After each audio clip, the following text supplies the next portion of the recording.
Ok. Olá, olá, boa tarde, 9 de novembro de 2022, mais um episódio do Encontros com Tecnologia, um evento mensal, toda a primeira quarta-feira do mês. Ai, Fátima, mas essa não é a primeira, sim, porque a primeira foi feriado. Toda vez que tem feriado, a gente faz na segunda, né? Para fazer networking temático sobre temas que estejam nos instigando a refletir sobre, né, como é que a gente adota limites e possibilidades, desafios, aprendizados. E hoje, então, tem um tema fantástico.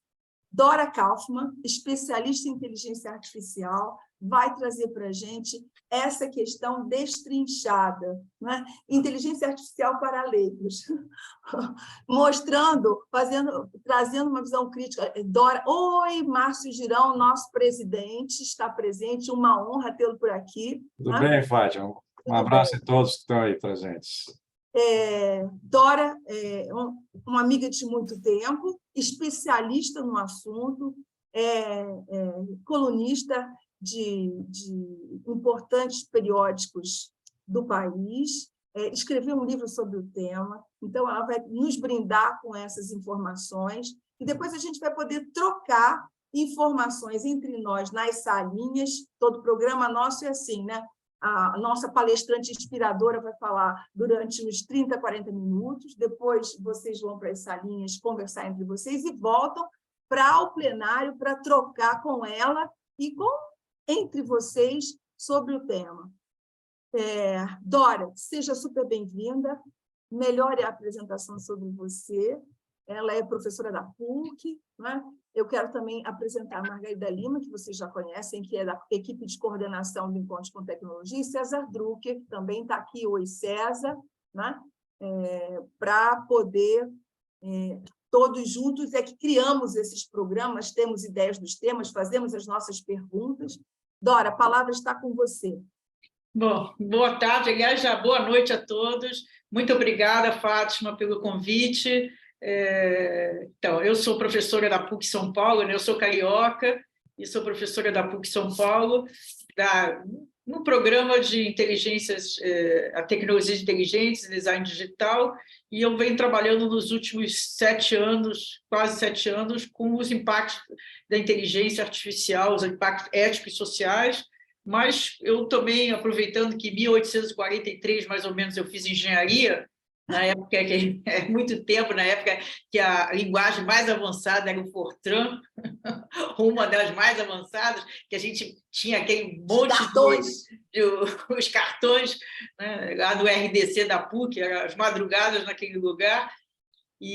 Mas aproveitando, assim, digamos, pelo menos o raciocínio lógico, eu estudo também em paralelo a própria tecnologia, que eu acho isso fundamental para você, é uma tecnologia complexa, para você ter validade as suas reflexões, eu julgo importante conhecer a tecnologia.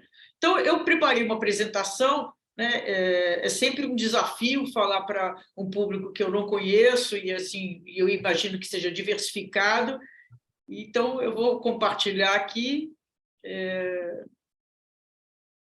Tá aí. Deixa eu botar aqui formato de apresentação.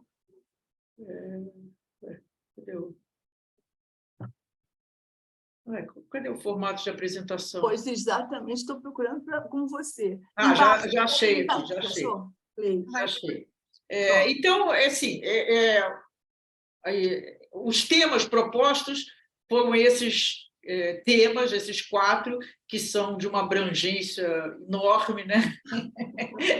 Não é fácil falar o que é e para que serve a inteligência artificial, existe regulação relacionada ao seu uso, quais as questões éticas envolvidas, quais os efeitos do seu uso sobre o mercado de trabalho, economia, setores como educação, saúde e segurança.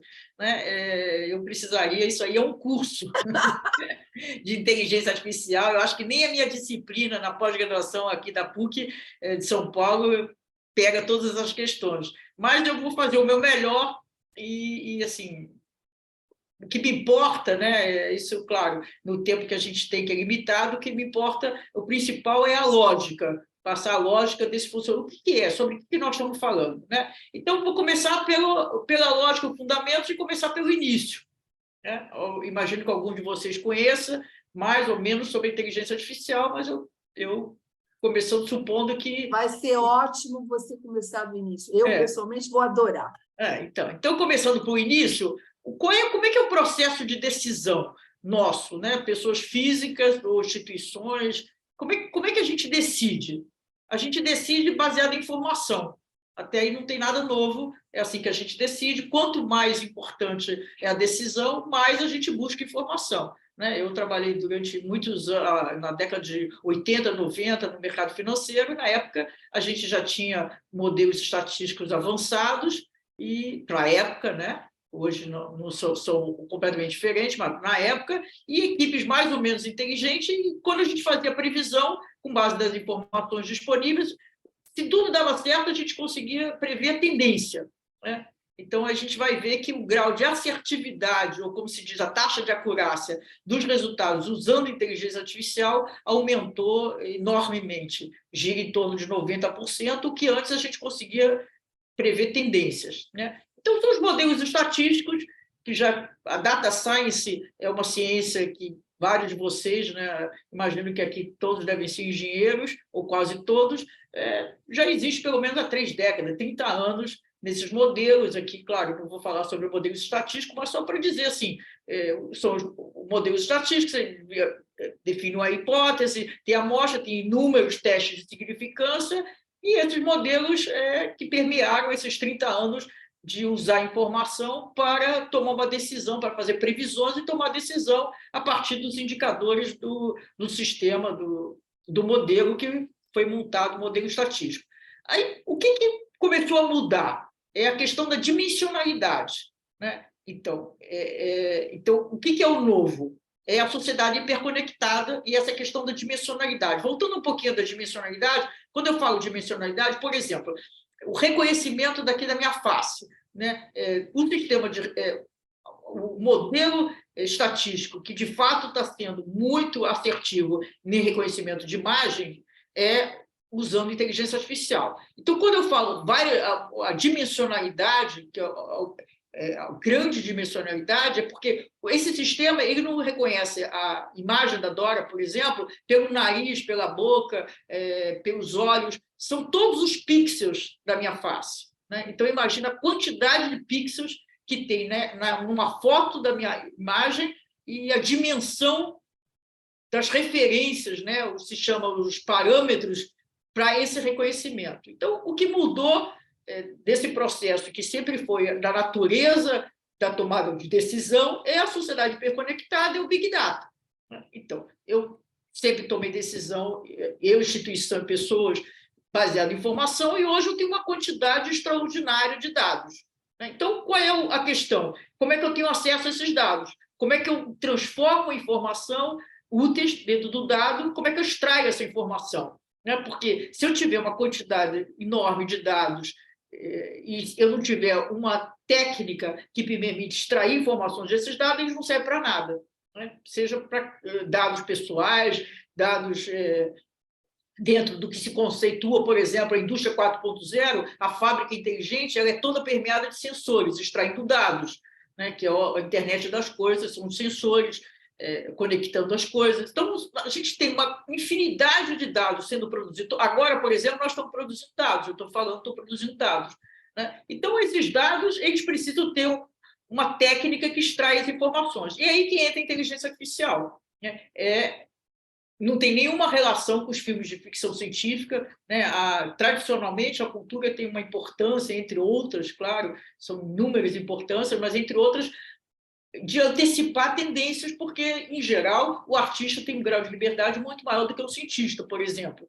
Mas, nesse caso da inteligência artificial, esses cenários, eu botei aqui alguns, mas tem vários filmes de ficção científica em torno da inteligência artificial, eles mostram cenários que hoje são ficção científica, né? Não quer dizer que não vão acontecer. Eu tenho uma restrição muito grande a hoje uma profissão que está proliferando chamada futuristas, né? Eu acho que a gente consegue fazer uma previsão, o razoável 5, 10 anos, porque são processos que já estão em laboratório. né? Eu acho que fazer previsão para 50, 70, 80 anos, 100, eu já vi previsão de um chamado futurístico para 2200. Eu acho isso absolutamente ficção científica, né? Então, o que a gente tem hoje? Nós temos dois grandes, digamos assim, conjuntos. A que se chama Strong AI ou General AI e a Weak ou restrita, fraca AI. Todo esse lado aqui amarelinho no meu ponto de vista, e dos pensadores e desenvolvedores de tecnologia do qual eu me alinho assim, internacionalmente, está no campo da ficção científica. Então, o que nós estamos falando hoje de inteligência artificial são um conjunto de sistemas e uma técnica específica, que eu vou falar sobre ela, que está relacionado, que é restrito, né? Você monta um sistema de inteligência artificial hoje para executar uma determinada tarefa. Se você quer outra tarefa, você tem que montar um outro sistema. Então, se eu montei, por exemplo, um sistema para reconhecer uma imagem de cachorro e eu quero reconhecer se é cancerígeno ou não uma tomografia de um pulmão, eu tenho que montar um outro sistema. Então, é absolutamente restrito, né? Então, o que é inteligência artificial hoje?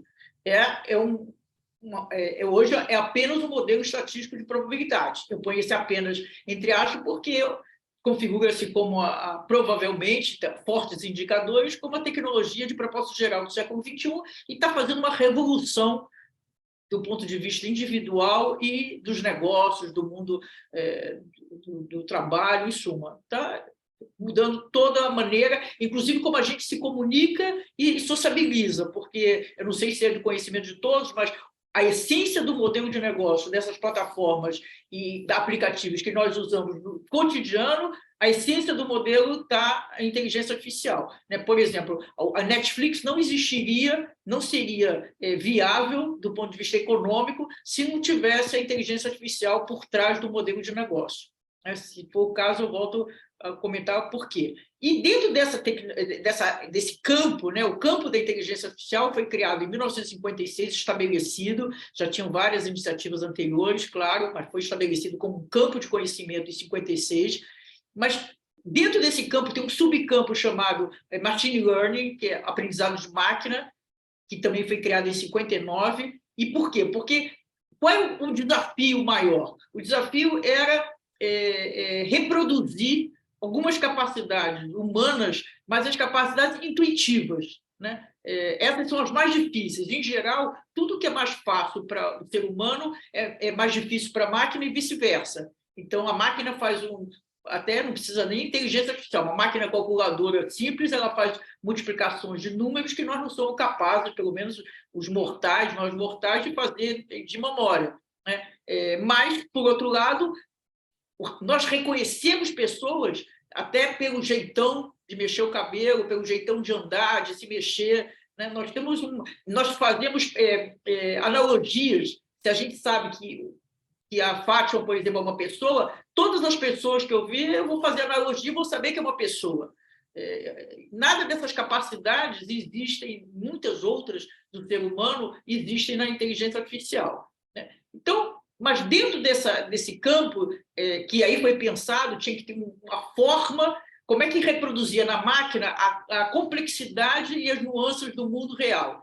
Então, dentro desse subcampo que se pensou que a saída, a solução seria a máquina aprender por si só, a partir dos dados, a técnica de aprendizado de máquina, que de fato está dando resultado, foi reconhecida muito recente, 2012, e passou a ser usada em larga escala a partir de 2016, 2017, então é tudo muito nos seus primórdios. Mas a técnica que está dando efetivamente resultado é redes neurais profundas, que se chamam em inglês Deep Learning, né? Que é uma técnica de aprendizado de máquina, né? Então, quando a gente fala assim, inteligência artificial hoje, praticamente tudo que está permeando a aplicabilidade da inteligência artificial hoje está usando a técnica de redes neurais profundas ou Deep Learning. Por que ela chama redes neurais profundas? Ela foi inspirada, ela não reproduz, ela foi inspirada no funcionamento do cérebro. são várias inspirações, uma delas é um conceito de psicologia criado por 3 psicólogos que se chamava, na década de 80, o cognicionismo. É a maneira como a gente processa no cérebro, tem várias camadas, a informação, cognição. Bom, então, o que a gente tem? A gente tem dados, então, como ela aprende a partir dos dados, então, o ponto de partida são os dados, né? Então, a quantidade e a qualidade dos dados é fundamental, e aí tem uma grande dificuldade, tanto para ter quantidade de dado para aquela função, né? Depende do que eu quero, a tarefa que eu quero, eu tenho dados específicos que eu preciso, e a qualidade daqueles dados. A partir daí que eu montei já o meu modelo, eu faço uma previsão, e a partir dessa previsão vem a decisão. Um dos equívocos que eu vejo assim, na prática que está acontecendo é tomar a decisão desse sistema automatizado como se fosse neutra ou soberana. E eu acho que essa tecnologia, essa técnica, ela tem muitas restrições, muitas probabilidades de ter resultados enviesados, de causar danos, e ela, hoje, dadas as restrições dela, eu sugiro que ela seja um parceiro do tomador de decisão, do profissional humano, né? Então, se eu estou na área de saúde, isso me ajuda na minha decisão, mas eu não sou a favor, não recomendo que, por exemplo, uma área médica ou qualquer área, principalmente as sensíveis, né? Porque há uma diferença. Um sistema de decisão, um sistema de recomendação do Netflix, ele não tem a mesma implicação do sistema de recomendação na área de saúde. Né? No Netflix, o máximo que pode acontecer é você não gostar do filme. Tudo bem, não tem maiores implicações. Né? Então, depende da área, se estamos falando de saúde, educação, segurança, justiça, são áreas mais sensíveis. Então, hoje, a inteligência artificial ela viabiliza o que se chama a economia de dados, ou capitalismo de dados. Né? Como todos vocês sabem, evidente, vocês estão aqui só tem gente bem qualificada, cada época da história da humanidade tem um modelo de negócio predominante. Então, hoje, por a quantidade de dados extraordinária e porque nós tomamos decisões a partir dos dados e a riqueza que pode contribuir para essas decisões, essa quantidade de dados, o que está se configurando é um modelo baseado em dados. Né? Então, nós temos Data Drive Business Models. Então, assim como eu falei, essas plataformas tecnológicas, elas funcionam desde das americanas, as chinesas, em suma, todas os novos modelos de negócio, os novos bancos, os novos empresas de varejo, todos os grandes modelos, parte das startups, a essência é um modelo baseado em dados e como essa quantidade enorme de dados, a técnica recomendada é a inteligência artificial, é baseado também em inteligência artificial. Então, a economia de dados, os dados são críticos, é a matéria-prima. Né? Os mais velhos aqui vão lembrar da importância da força da OPEP. Então, a OPEP, numa economia industrial, a matéria-prima principal era o petróleo. Né? Então, a OPEP controlava a oferta e demanda e causava um realinhamento de todos os preços da economia. Toda vez que o grupo lá, o controlador da produção, né, da origem do petróleo, acertava o preço, para cima ou para baixo. Né? Hoje nós temos, cada vez mais, uma economia, essa economia de dados, onde a matéria-prima são os dados. Então, no meu ponto de vista, a importância e essa concentração de mercado que está acontecendo, que é uma concentração de mercado inédita, o poder de algumas poucas empresas tem a ver menos com a tecnologia delas, que de fato é de ponta, mas mais com o fato de que elas produzem na sua plataforma a matéria-prima dessa nova configuração da economia. Então, o Google ele produz quantidades enormes de dados todo o tempo, e dado a matéria-prima do modelo de negócio deles, então ele produz internamente a própria matéria-prima. Né? Então, fica difícil, porque essa técnica ela é usada para várias situações e especialmente ou também para aperfeiçoar os produtos. Né? Todos nós aqui já devemos ter alguma experiência na tradução do Google, né? O sistema de tradução. Ele passou a ser utilizado em inteligência artificial em 2016 e ele vem melhorando. Ele melhora na interação. Quanto mais a gente usa, o Google Translator, mais ele se aperfeiçoa, né? Então, essa capacidade de aperfeiçoar os produtos faz com que seja difícil, cria barreiras de entrada para aquele setor, né? Fica difícil alguém competir com o Google, por exemplo, nessa altura, por conta dessa, entre outras razões, por conta desse aperfeiçoamento constante dos produtos que o Google tem, porque ele gera a matéria-prima interna para isso. Então, ela é direcionada à publicidade hipersegmentada, né? A gente pegar, um pouco já adiantando, a gente pegar, por exemplo, o Facebook se posiciona, se diz como uma rede social, mas, na verdade, ele é uma empresa de mídia. Como é que a gente identifica um modelo de negócio? É onde gera receita, onde gera riqueza. E no último trimestre do ano passado, 98% da receita do Facebook, do faturamento do Facebook, foi anúncio, né? Então, é uma empresa de mídia, porque é quem paga as contas, né? Então serve. Qual que é a importância? Mais de 53%, 54% da mídia digital, por exemplo, hoje é concentrada em 3 empresas nos Estados Unidos: Facebook, Google Search, né, que tem outras atividades, e a Amazon. A Amazon já está captando 10% desse investimento dos anunciantes no meio digital, né? Então, são empresas de mídia porque elas oferecem a possibilidade do anunciante falar com um segmento, hipersegmentação, né? É a mesma lógica da propaganda, só que consegue oferecer para o anunciante falar exatamente para aquele núcleo que tem mais afinidade com aquele produto ou serviço. Mas também serve para otimizar processos, produtos, serviços, né? Então, por exemplo, que eu tinha comentado, numa indústria 4.0, numa fábrica inteligente, eu consigo antecipar a probabilidade, por exemplo, daqui a 3, 4 meses, essa peça vai dar problema, ou essa engrenagem vai funcionar. Com isso, eu faço uma manutenção preditiva, né? Então, com isso, eu reduzo o custo, né? Porque é diferente uma máquina de repente quebrar e eu poder antecipar. Na agricultura, por exemplo, no agronegócio, está sendo usado muito fortemente inteligência artificial. Eu consigo hoje identificar, porque, por exemplo, numa praga, em geral, a praga ela começa mudando 2 variáveis: a cor da folhinha ou a textura da folhinha.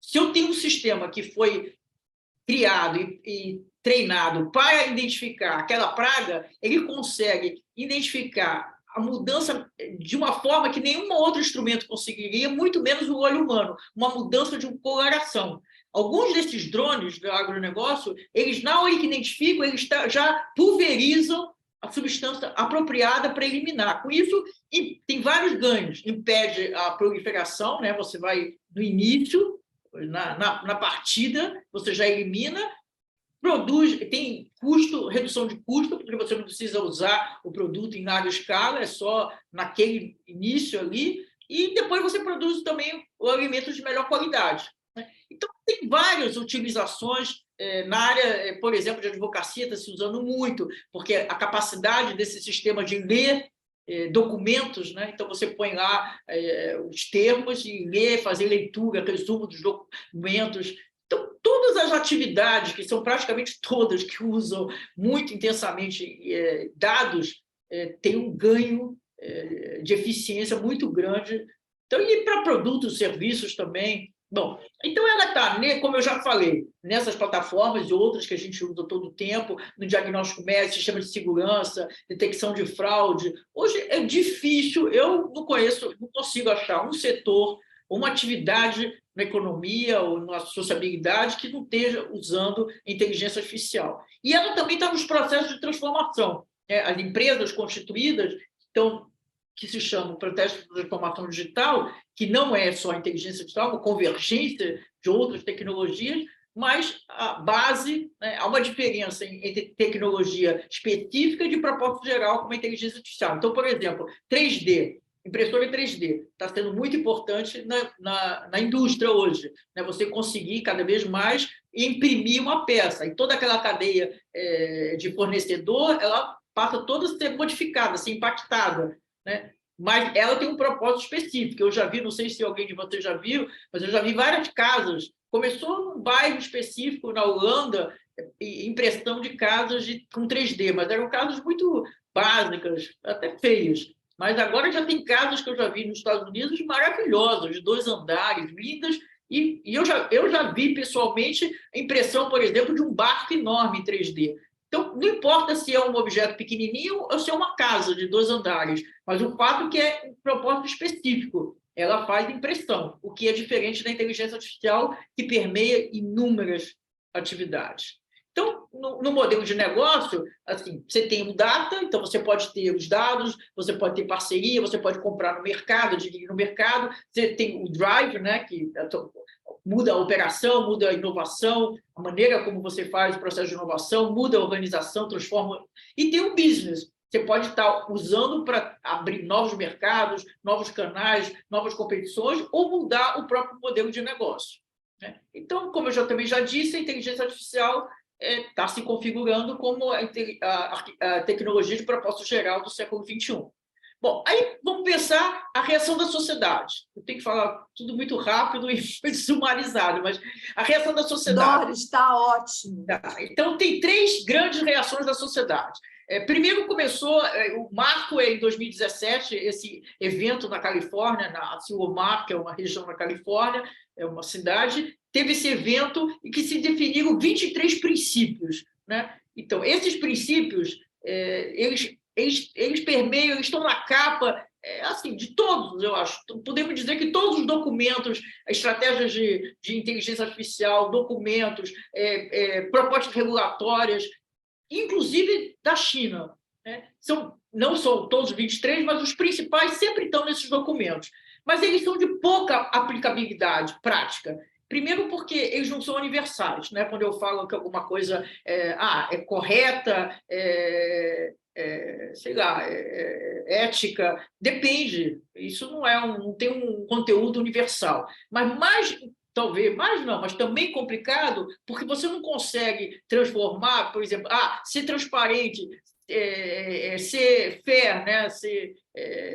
Ser justo, você não consegue transformar isso em linguagem matemática. Então, como é que você põe esses princípios, que são princípios gerais, num modelo que é estatístico e, logo, a linguagem é matemática, né? Então, são princípios para nortear como qualquer que seja a atividade, se compara muito com a bioética, né? E também são princípios gerais dentro da área de saúde, são princípios gerais. Eles são legais, são importantes, balizam, assim, mas não são efetivos, né? Aí depois tem um outro conjunto que é a autorregulamentação. A pressão que essas grandes plataformas de tecnologia, principalmente, começaram a receber da sociedade, do poder público, elas tiveram várias, e continuam tendo várias iniciativas de autorregulamentação. Eu, particularmente, não acredito em autorregulamentação se não tiver uma regulamentação do Estado, né? Então, eu acho que ela funciona se você tem o Estado e, principalmente, a punição por parte do Estado, do poder público, né? Então, eu acompanhei, estudei um pouco várias dessas autorregulamentações e elas são mais, como se diz a expressão popular, mais para inglês ver, né? Elas não norteiam, aparentemente, elas não norteiam a sua operação em si, o desenvolvimento da tecnologia em si, né? Parece, muitas vezes, uma forma de barrar a possibilidade do Estado regulamentar. É um correr na frente para gerar suas próprias regras, para evitar uma regulamentação maior. Ele diz assim, olha, nós estamos resolvendo o problema, né? E também tem uma questão de reputação, que é importante responder e explicar para a sociedade que estão tomando medidas nesse sentido, né? E aí depois tem o conjunto das regulamentações, né?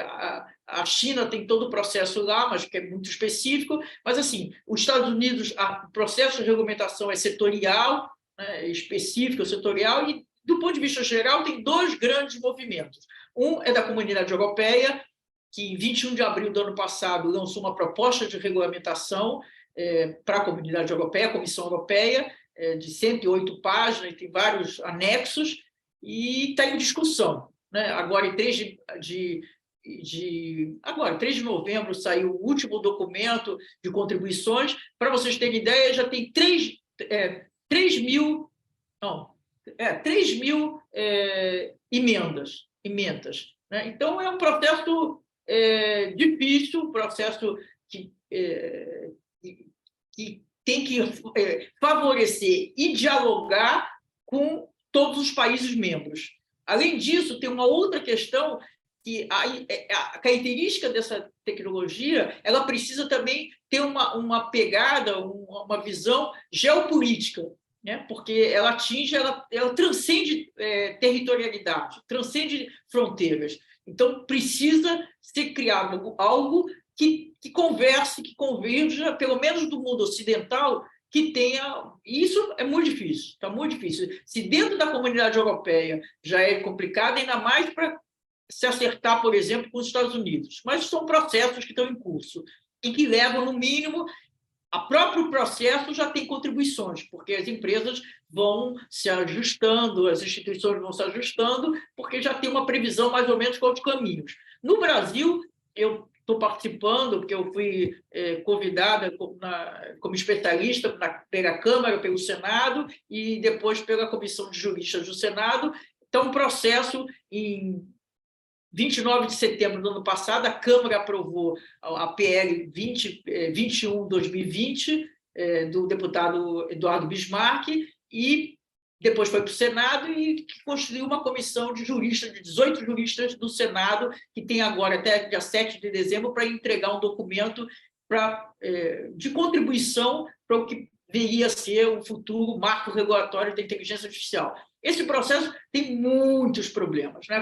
Começa pela Câmara, que a consulta pública começou em julho, e 29 de setembro já foi votado na plenária. Foram 413 votos a favor e 15 contra. A minha experiência, e o que eu lidei com os deputados que estavam diretamente envolvidos, eles pouco entendem sobre o que estava legislando. Aí imagina o plenário, 400, eu tinha muita curiosidade de saber o que esses 413 votaram a favor e o que os 15 votaram contra, sobre o que. E, para dar outros dois dados, a proposta da Comissão Europeia, que é inócua, no meu ponto de vista, inócua não, mas tem muitas ambiguidades, tem muita falta de entendimento, tem muitas questões que não é à toa que está tendo tantas emendas. Ela tem 108 páginas. A nossa, essa que foi aprovada pela Câmara, tem 9 páginas, né? Como eu não acho que o brasileiro tem um poder de síntese assim, maravilhoso, já é estranho.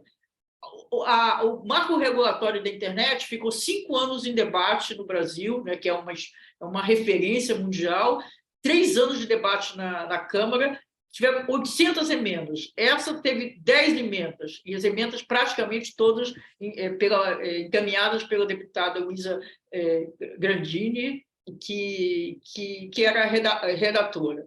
Então, aí a comissão do Senado, desses 18 juristas, porque a regra do Senado só podem ser juristas, então são 18 juristas, que eu acho também que é um problema, porque essa tecnologia é multidisciplinar, então você tinha que ter gente de tecnologia, gente da área social, eticistas, tinha que ter uma comissão mista para discutir e não só advogados, né? Mas é o que temos. Então, eles lançaram agora, dia 3 de novembro, um documento fazendo a síntese das contribuições, dividido em 22 temas. Aliás, esse documento é tema da minha coluna da Época Negócios, agora de sexta-feira, né?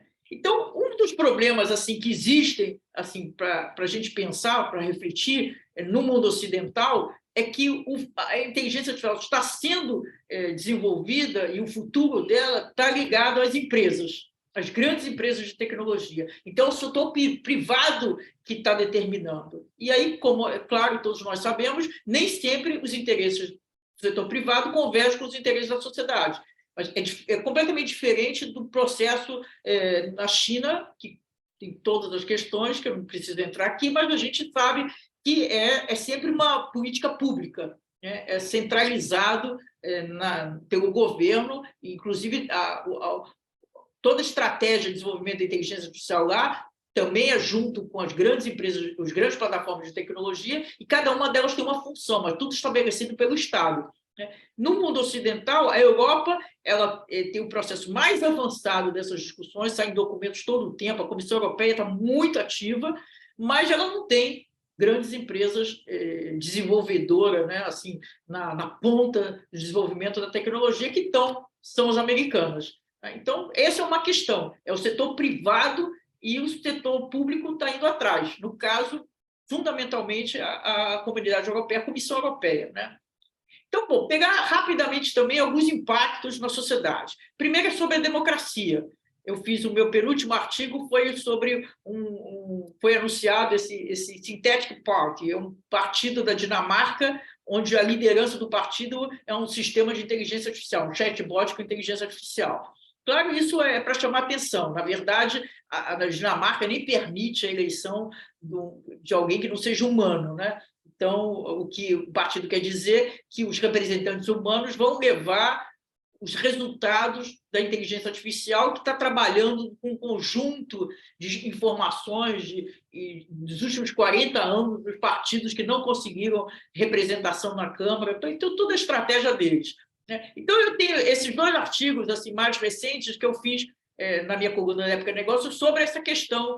As ameaças, a primeira foi de setembro, as ameaça ao fortalecer a democracia, e esse da agora, de 28/10, que era sobre essa questão. Então, eu fiz um levantamento, assim, também não vou entrar em todos eles, que tem externalidades positivas e negativas em relação à democracia, né, a gestão da democracia. Então, aliás, eu acho que todas as aplicações de inteligência artificial, um dos problemas, uma das complexidades, é que elas simultaneamente têm externalidades positivas e negativas, ou seja, grandes benefícios e potenciais danos.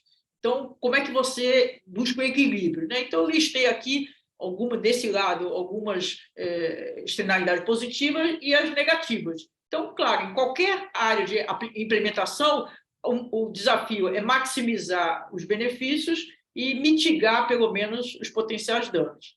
Aí também saiu recente, como eu disse, a Comissão Europeia, o Parlamento Europeu, é uma infinidade de documentos sobre todas as questões das tecnologias digitais, que foi determinada como prioridade pela Comissão Europeia enfrentar a questão das mudanças climáticas e da digitalização da sociedade, né? Então, saem muitos. Saiu agora em outubro, adverte sobre a subutilização, ameaça à democracia pela subutilização da inteligência artificial. Então, não é só o uso excessivo, mas também a subutilização também é uma ameaça, né, em termos de competitividade em relação a outros países. Hoje, os 2 líderes, como eu também já falei, é a China e os Estados Unidos, mas assim, disparado em relação ao resto do mundo, desde da pesquisa, implementação, tudo em volta da inteligência artificial, né? Então, bom, do ponto de vista assim, impacto social, para mim o maior impacto é sobre o trabalho.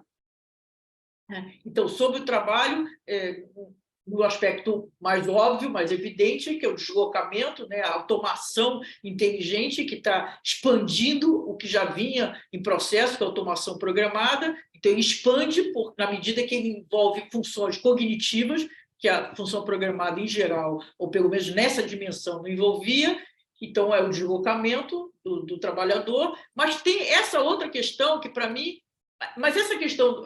bom, falta também profissionais, mas isso eu acho... Para mim, uma questão muito importante, que pouco se fala, ou não se fala tanto quanto, na minha opinião, deveria, é a mudança, a inédita interface entre homem e máquina, né? Então, qualquer que seja a atividade, tem uma... Eu vou dar um exemplo concreto de um processo que eu fiz de consultoria grande no setor do transporte. A gente tem o chofer de caminhão, ele dirige o caminhão de carga, né, de transporte, muito bem há 10, 15, 20 anos. De repente, o caminhão está vindo com tecnologia embarcada.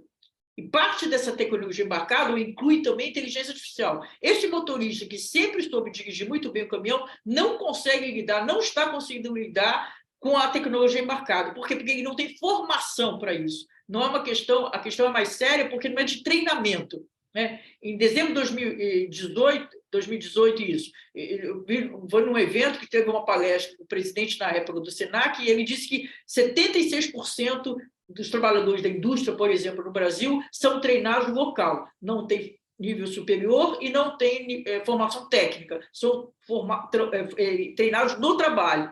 essa tecnologia, a complicação dela, a complexidade dela, ela tem uma barreira. Não é? Se você não tem uma formação, por exemplo, pega nos bancos, ou qualquer outra área, mas nos bancos, vamos pegar um exemplo. Quem fazia a curadoria do telemarketing, em geral, não está conseguindo migrar para fazer a curadoria da informação dos chatbots com inteligência artificial, que, de novo, esbarra na questão da formação.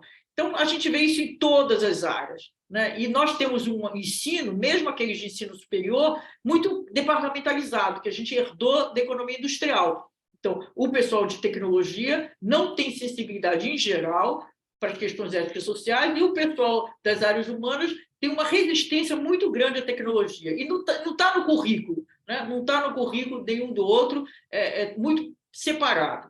Bom, outro efeito negativo é sobre a renda. À medida que tem substituição, sobram menos profissões, menos funções, não é profissão, menos funções, que eu acho que hoje o mercado de trabalho é cadeirado por funções, por tarefas, e não tanto por profissões. Mas sobram menos funções reservadas ainda para o ser humano. Então, procura e demanda. Tem menos funções, cai a renda. Um exemplo típico é o cuidador.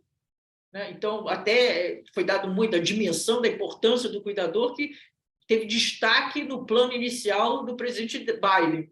Foi várias vezes, inclusive, ele falou isso, a função do curador, do cuidador. Mas se a gente pegar a curva ascendente de mais pessoas assumindo da função de curador é ascendente e da renda é descendente, do salário é descendente, porque tem mais pessoas buscando essa função, disponível para essa função. A outra é a desigualdade entre empresas e empresas, né? Então, que gera a concentração de mercado. As empresas que ou já foram constituídas dentro dessa nova dinâmica, dessa nova lógica, ou aquelas que já fizeram a transformação digital mais adiantada. Outra desigualdade entre países, está aí os Estados Unidos e a Rússia, desculpa, ato falho, é a China, não é mais a Rússia, a desigualdade é os Estados Unidos e a China, e é isso. E dentro desse cenário, o Brasil pega os principais, todas as indicações, a América do Sul nunca tem nenhuma estrelinha, nenhuma luzinha de nenhuma empresa importante. Bom, aí do ponto de vista ético, tem a questão da privacidade, porque aí depende, se eu estou falando de sensores e sistema de inteligência, por exemplo, numa fábrica, eu tenho menos a questão da privacidade, tem a questão do sigilo do negócio, né? Mas é diferente. Mas eu não uso, pelo menos eu uso muito menos dados pessoais. Mas quando eu uso dados pessoais, que grande parte das aplicações hoje estão acontecendo usando dados pessoais, eu esbarro na questão da privacidade, porque são os dados. Então, existe uma convergência, uma linha cinza entre as leis de proteção de dados e o uso da inteligência artificial, na medida que usa sistemas que usam dados privados. Outros são viés dos processos de decisão. Isso é uma complexidade também, precisaria a gente ter um momento só para falar sobre origem de viés. Não é só das bases de dados, tem várias origens, possibilidade de origem de um sistema original, originações de resultados enviesados. Inclui decisões dos desenvolvedores, né? A subjetividade humana, eu não gosto muito de associar, de dizer que esses sistemas são autônomos. Para mim, a autonomia é diferente do que tem hoje, porque em todas as etapas, desde pensar qual é a tarefa a ser alcançada, a escolher o que se chama as hiperparâmetros, que são as variáveis iniciais, até escolher a base de dados, treinar o modelo, interpretar o resultado, né, a visualização dos resultados, todas essas etapas são decisões humanas, é a subjetividade humana. Então, o viés também vem daí. Por isso que a gente defende veementemente que sejam equipes diversas, né, do ponto de vista cognitivo também. Isso é outra que também precisaríamos de tempo para conversar, que o modelo, essa técnica, ela tem o que se chama black box, ou se chama não interpretabilidade, ou opacidade, a maneira como os algoritmos de inteligência artificial definem, dão peso e fazem as correlações, e o peso dos parâmetros, né? Que no caso, por exemplo, de uma imagem tem os pixels, o que é mais importante, o que pesa mais para identificar, por exemplo, a DORA, é de uma complexidade tal que a cognição humana não é capaz de entender, né? Então, a gente não... Nem quem fez o sistema consegue explicar como que chegou exatamente naquele resultado, né? Então, isso depende, como eu falei, depende da área mais sensível, isso é um problema, né? Que mesmo que o usuário, por exemplo, na área de saúde, o usuário gestor, ele consiga entender todo o resto do sistema, ele vai esbarrar nessa limitação da própria técnica.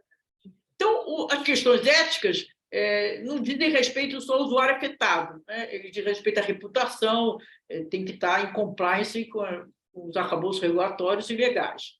Aí tem uma outra questão também importante, que eu separei para comentar, que essa tecnologia ela opera em larga escala, então os riscos também são sempre grandes, né? Eu posso ter um usuário afetado que vai entrar um processo, por exemplo, contra a minha instituição. Por exemplo, ele quer saber por que ele não foi escolhido num processo de seleção automatizada para uma determinada vaga, né? Mas ele pode ser um que reclamou, mas os usuários afetados são sempre massivos, porque são modelos que operam em larga escala, né? Então, a questão da ética também não é uma questão geral, né? Ela depende, ela que fundamenta a sociedade, ela depende, ela é relativa. Também já tive recente, escrevi um artigo sobre isso.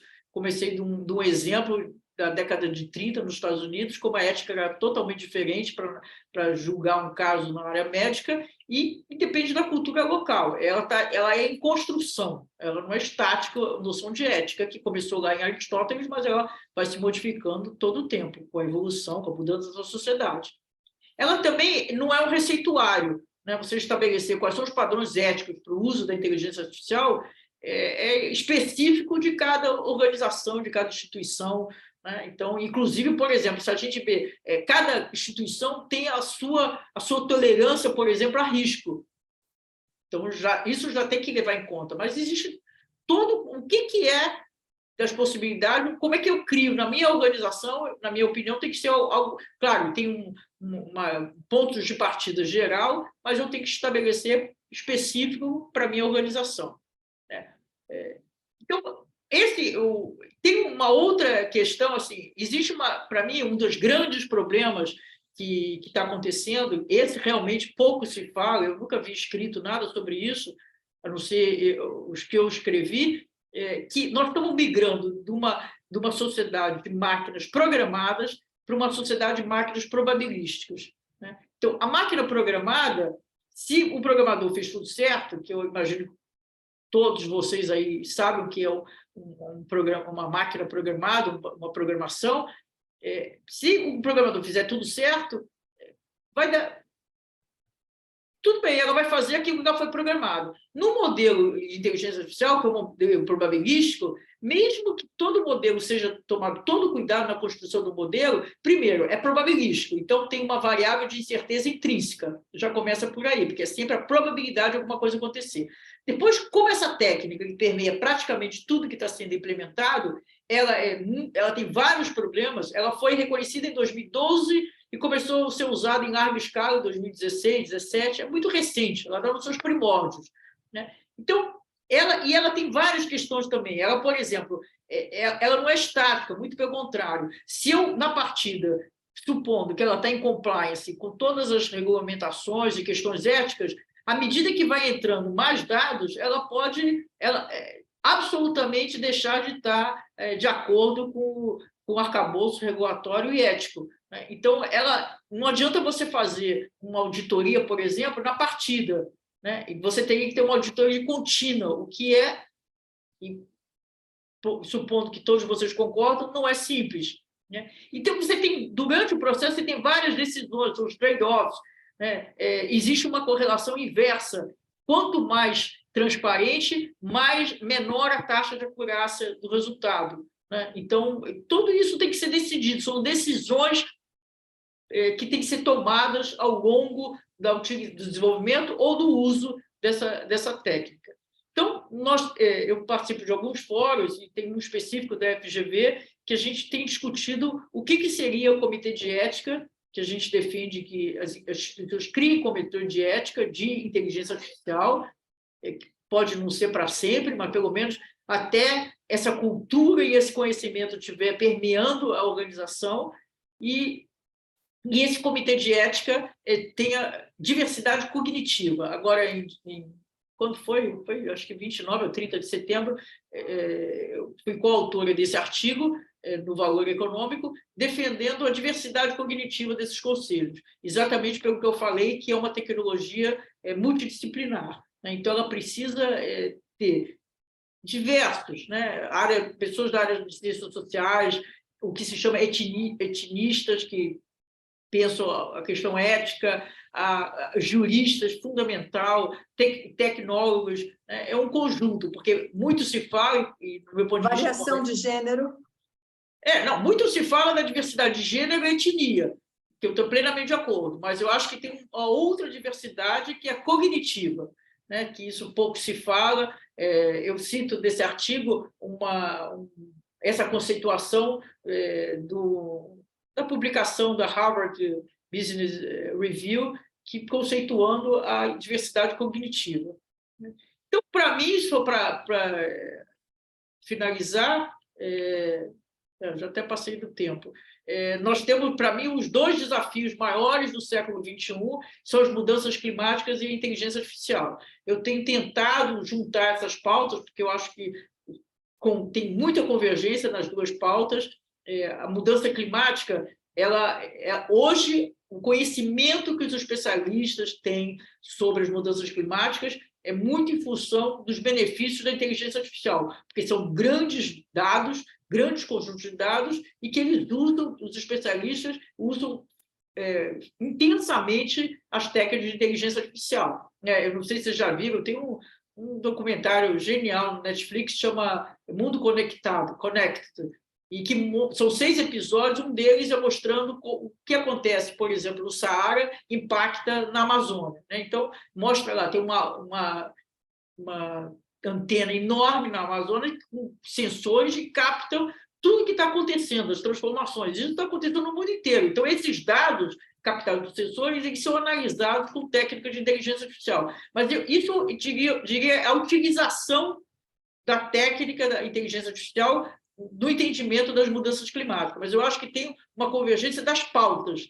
né? Aí também é outra conversa, mas eu acho que essas pautas convergem. Mas, de qualquer jeito, para mim, esses são os dois grandes desafios para o século XXI, e não, por acaso, no começo do ano foi anunciado que eram os 2 grandes focos estratégicos da Comissão Europeia, né?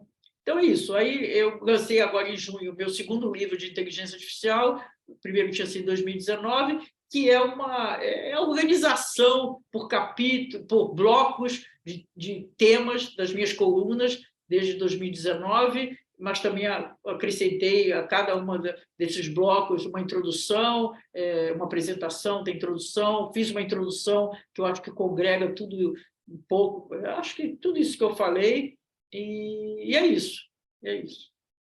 Já passei o tempo. Dora. Desculpa, Fátima, fiz o meu melhor, o mais rápido possível. Não, então, Dora, obrigadíssima, ficou ultra claro para mim.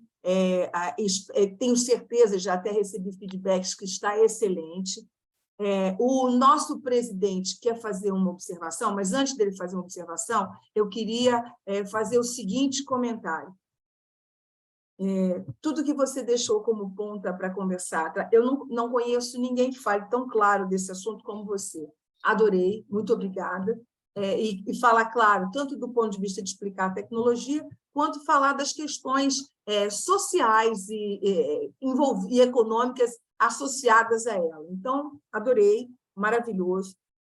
Nosso formato aqui, o Girão sabe disso, nesse momento a gente divide as salinhas, os grupos vão para as salinhas, a gente não faz um debate direto.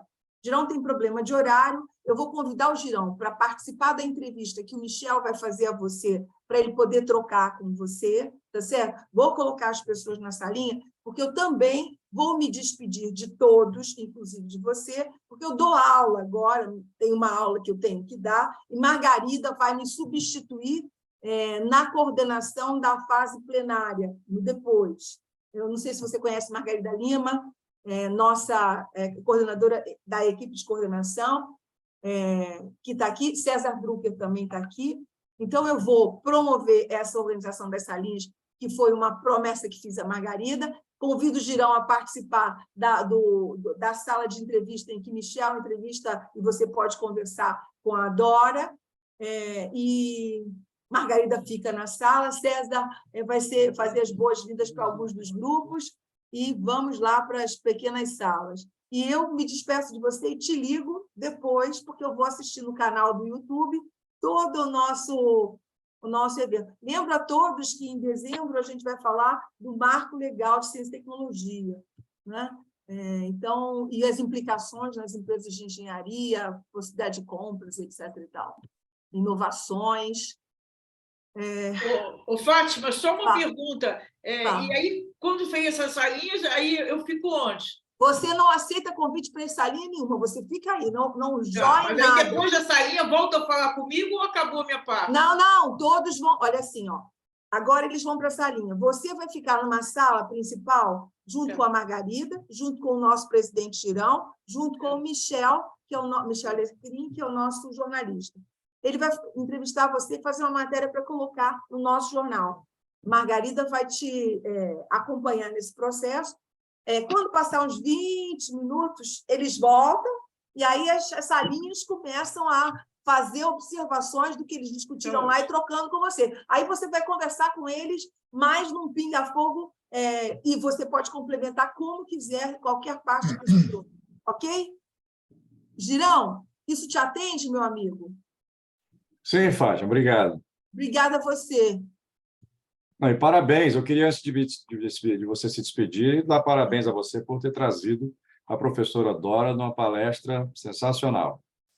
Obrigada, Girão. A gente aqui trabalha em equipe. Eu, César, Margarida, Maria Alice, estamos sempre pensando assuntos interessantes. E, assim, Dora é uma querida e a gente está acompanhando lá o que ela anda fazendo e ela está fazendo um belo trabalho, bastante único e bastante importante, né? Então, vamos lá. Pessoas, aceitem as salinhas, porque se vocês não aceitarem, vamos colocar vocês na sala de espera, hein? 1, 2, 3 e já. Dora, obrigadíssimo uma vez mais. Tchau, beijo. Não aceitem as salinhas. Margarida, Girão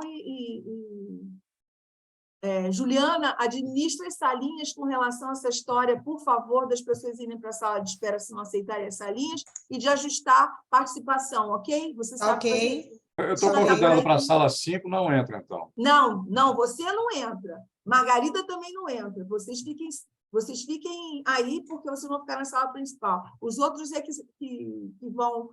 Então, dou um beijo para todos, hein? Morrendo de curiosidade, que eu estou adorando. Esse assunto me interessa muito. Eu sou uma absoluta aprendiz.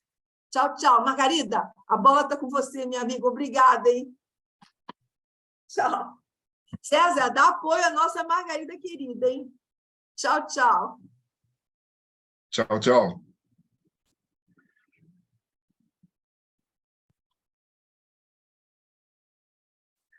Margarida está com a palavra. Tem que ligar o microfone, Margarida.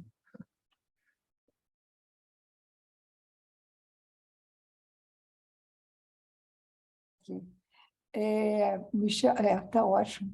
Várias pessoas apareceram. Nós estamos com uma audiência bastante grande elevada. Procura, isso aí. Muita procura.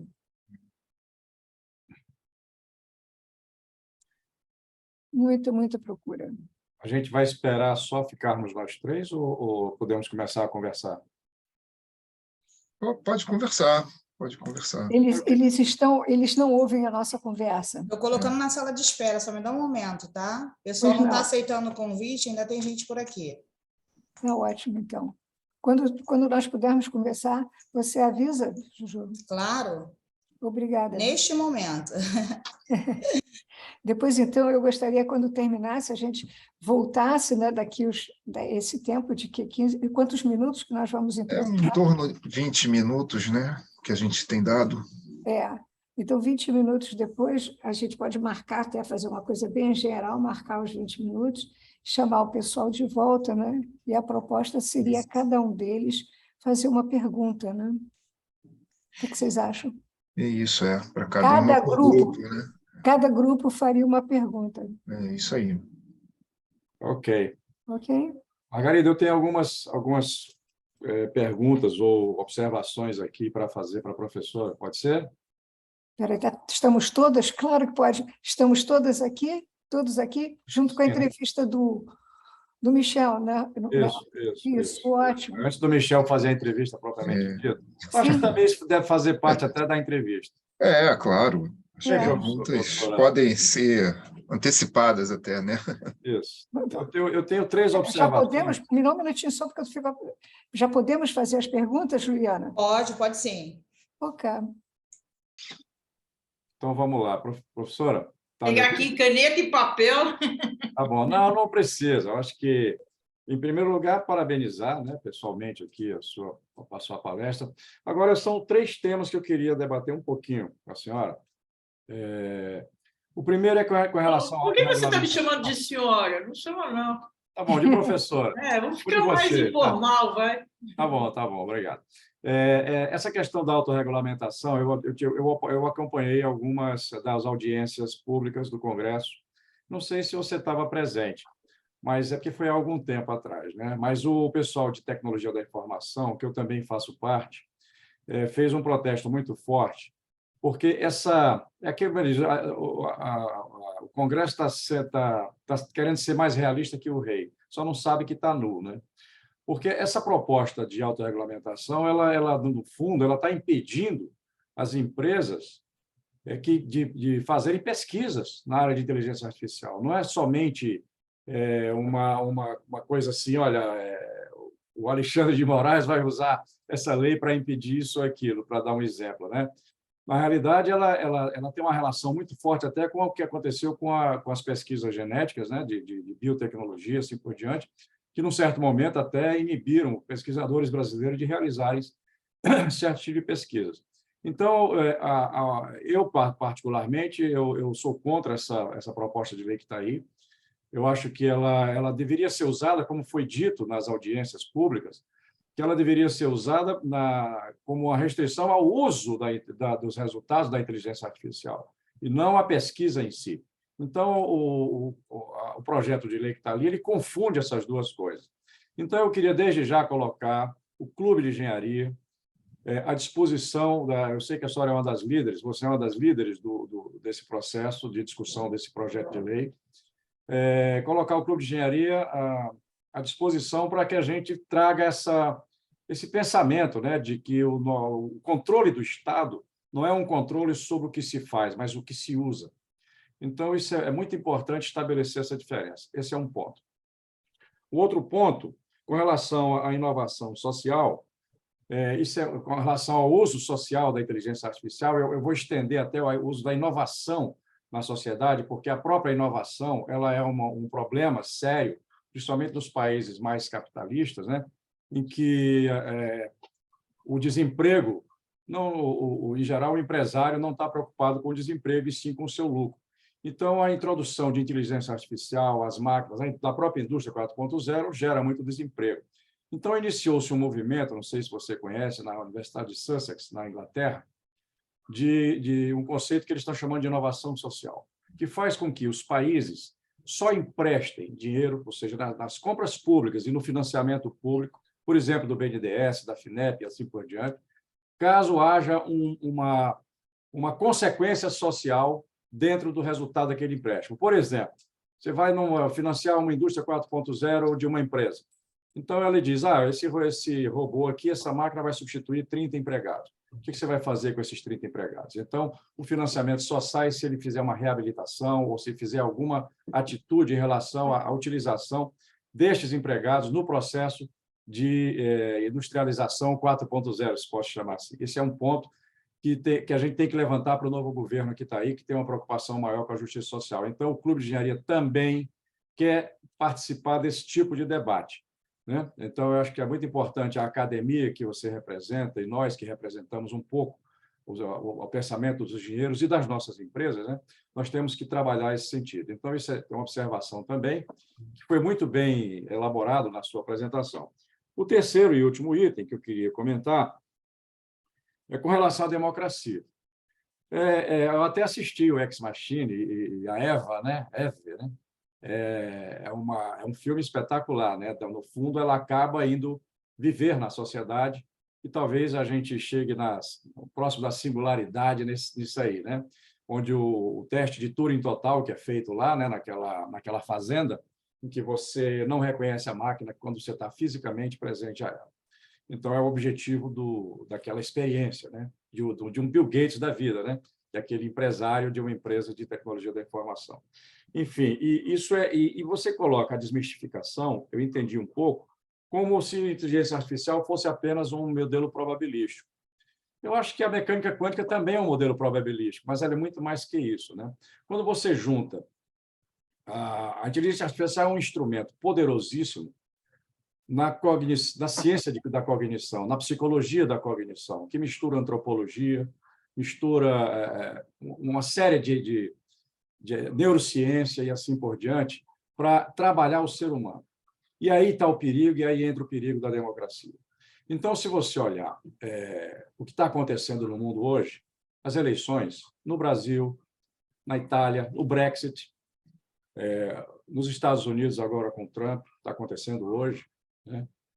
Há um movimento de ultradireita, a minha opinião, isso aqui é a minha opinião, tá?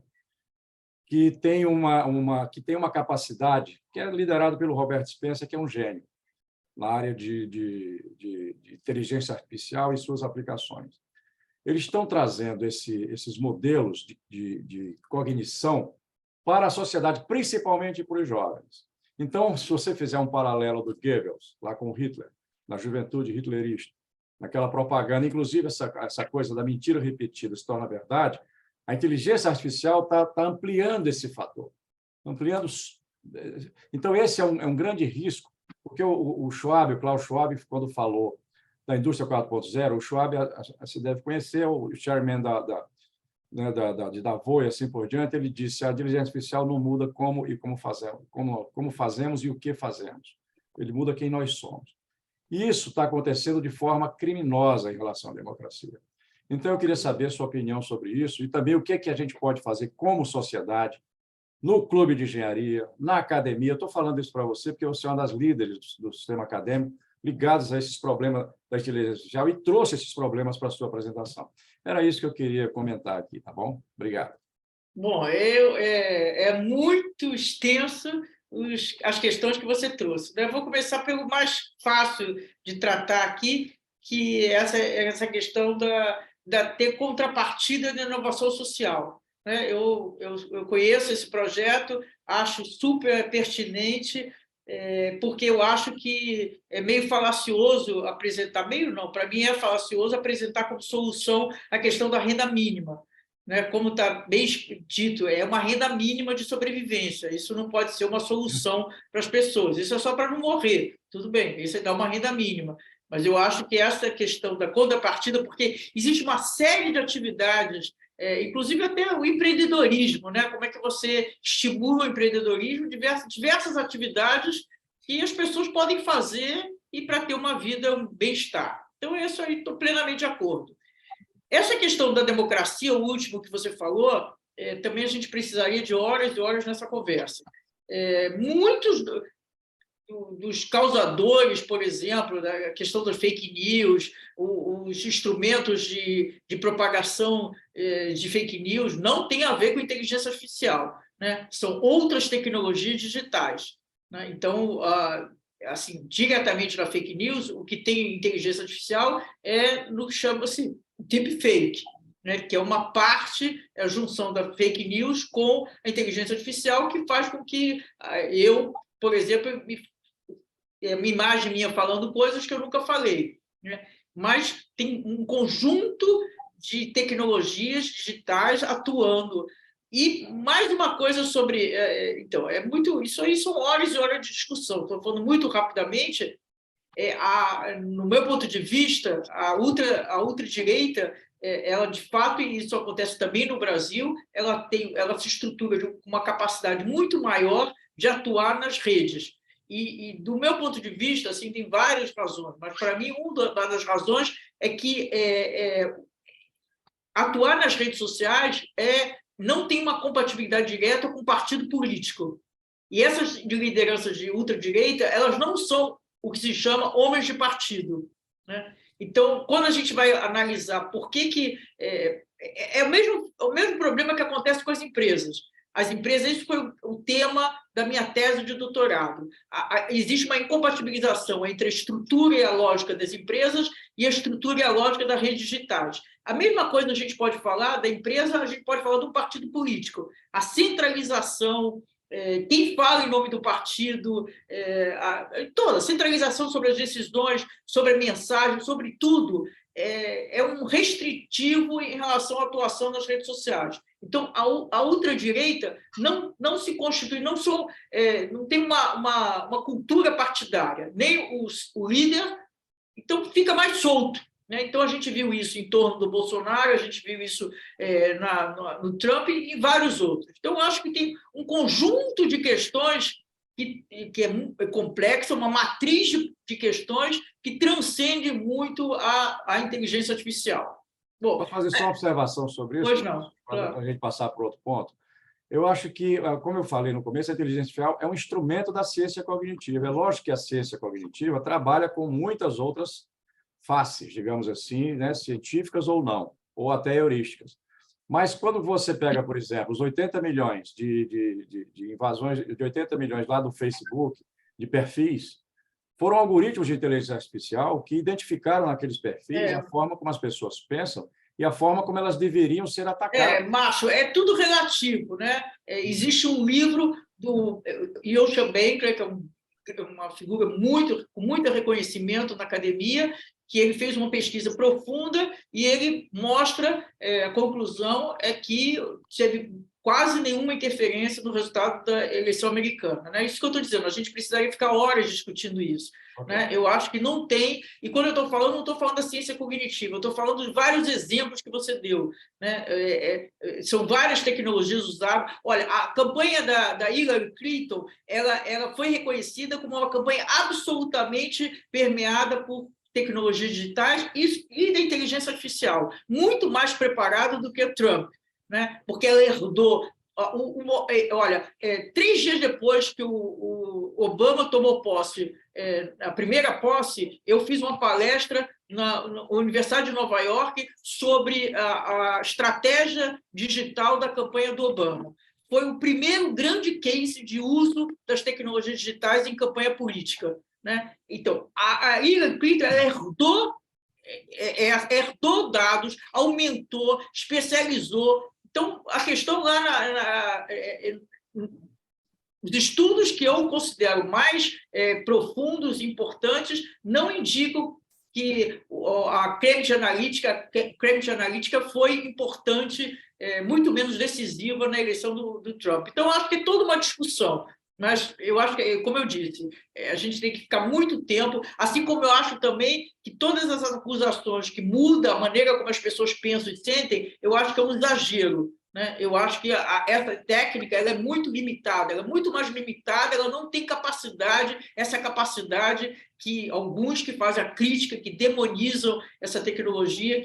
Voltando ao primeiro ponto, que eu acho que muito importante nesse caso aqui, eu acho, para mim me chamou muita atenção que na véspera da votação de 30 de setembro na Câmara, de 29 de setembro na Câmara, 15 instituições de empresas de tecnologia do mercado lançaram um manifesto apoiando veementemente a PL 21/2020.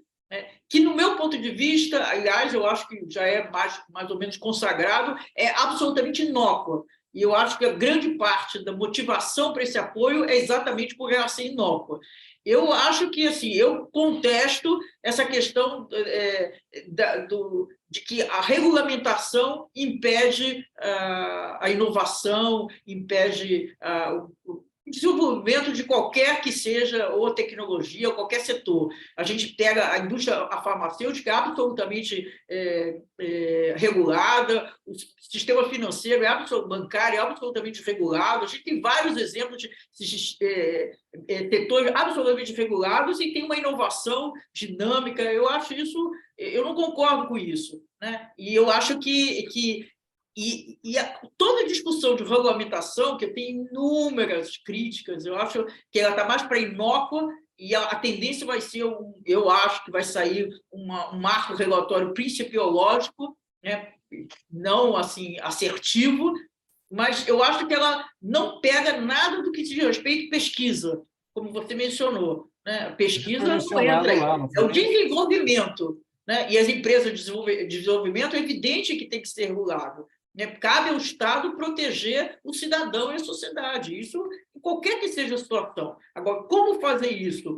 Aí, de fato, tem um desafio. Como proteger a sociedade, proteger os cidadãos dos potenciais danos sem limitar, sem atingir, sem inviabilizar o desenvolvimento da inovação, né? Isso é um desafio, mas isso não coloca que não podemos ter regulamentação.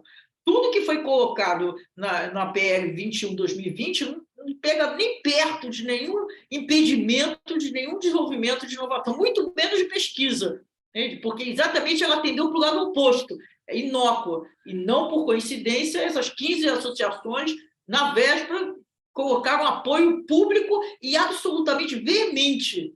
E a minha interpretação, como eu já disse, é porque a PL 21/2020 é inócua. Mas que empresas eram essas? Porque o pessoal de não, a empresa não, são associações de empresas de tecnologia, 15 associações de empresas de tecnologia. Mas a Federação das Empresas de Informática, que representa 120 mil empresas, fez um manifesto contrário exatamente com essa argumentação.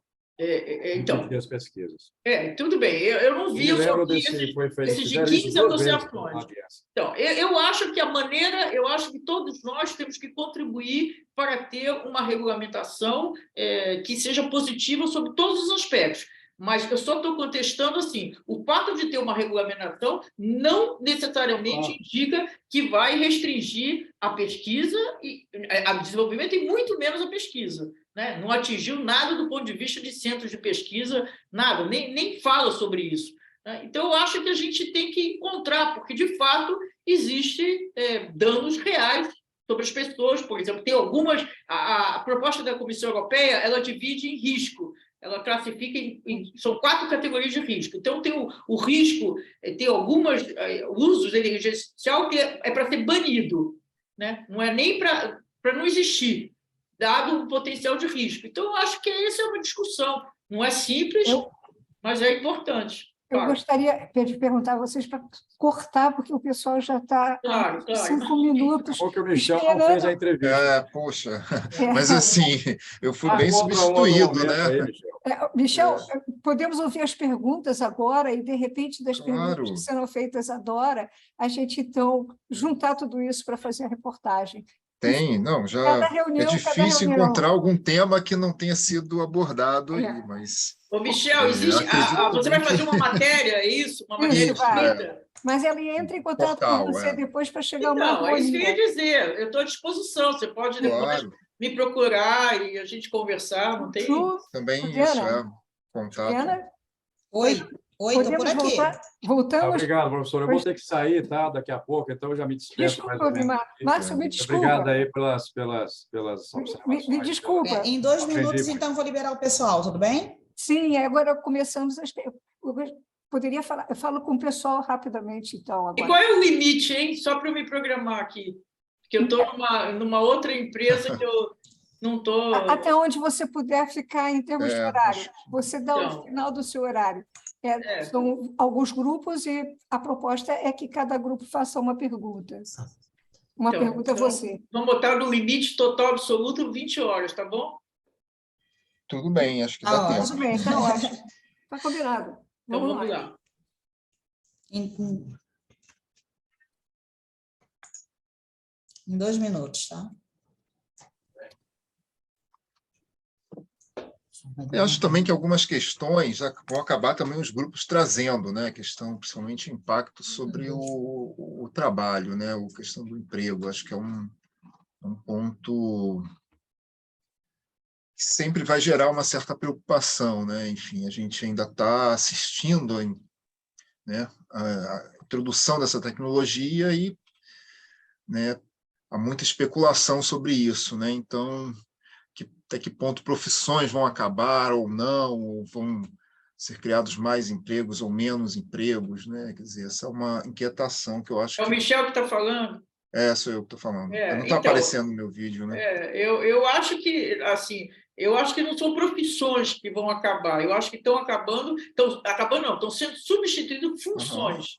Né? Eu não vejo assim muito profissões, assim, atividades é diferente, funções é diferente de profissão. Eu vejo mudanças, não só substituição, automatização de algumas funções, como mesmo as funções remanescentes, elas estão mudando de conteúdo. Né? Mas isso eu acho que transcende também a inteligência artificial. Tem a ver com toda uma dinâmica desses novos modelos de negócio, da intensidade. Hoje, a economia tende a ser mais intensiva em tecnologia do que em mão de obra. Né? Então, nós temos vários problemas nesse sentido.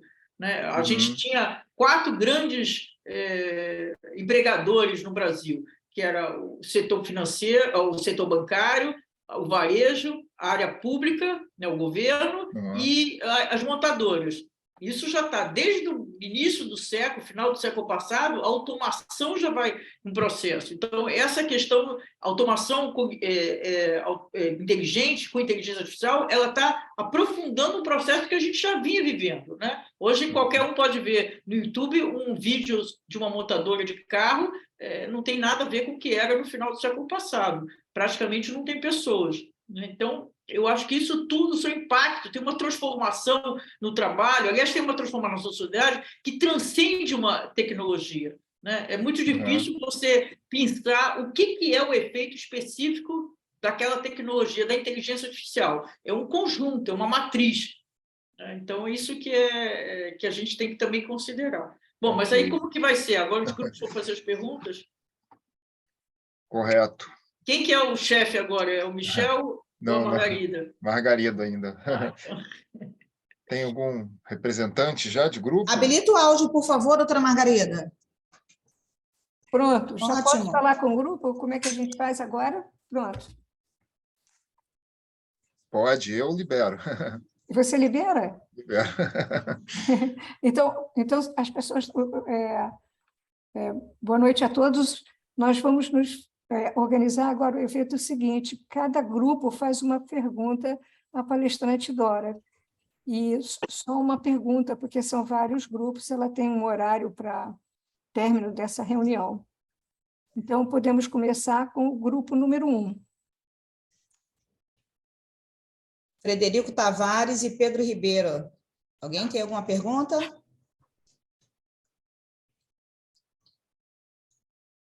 Sem posicionamento. Então, acho que quem tiver perguntas, por favor, sinaliza, acho que vai ficar mais fácil. Então, está ótimo.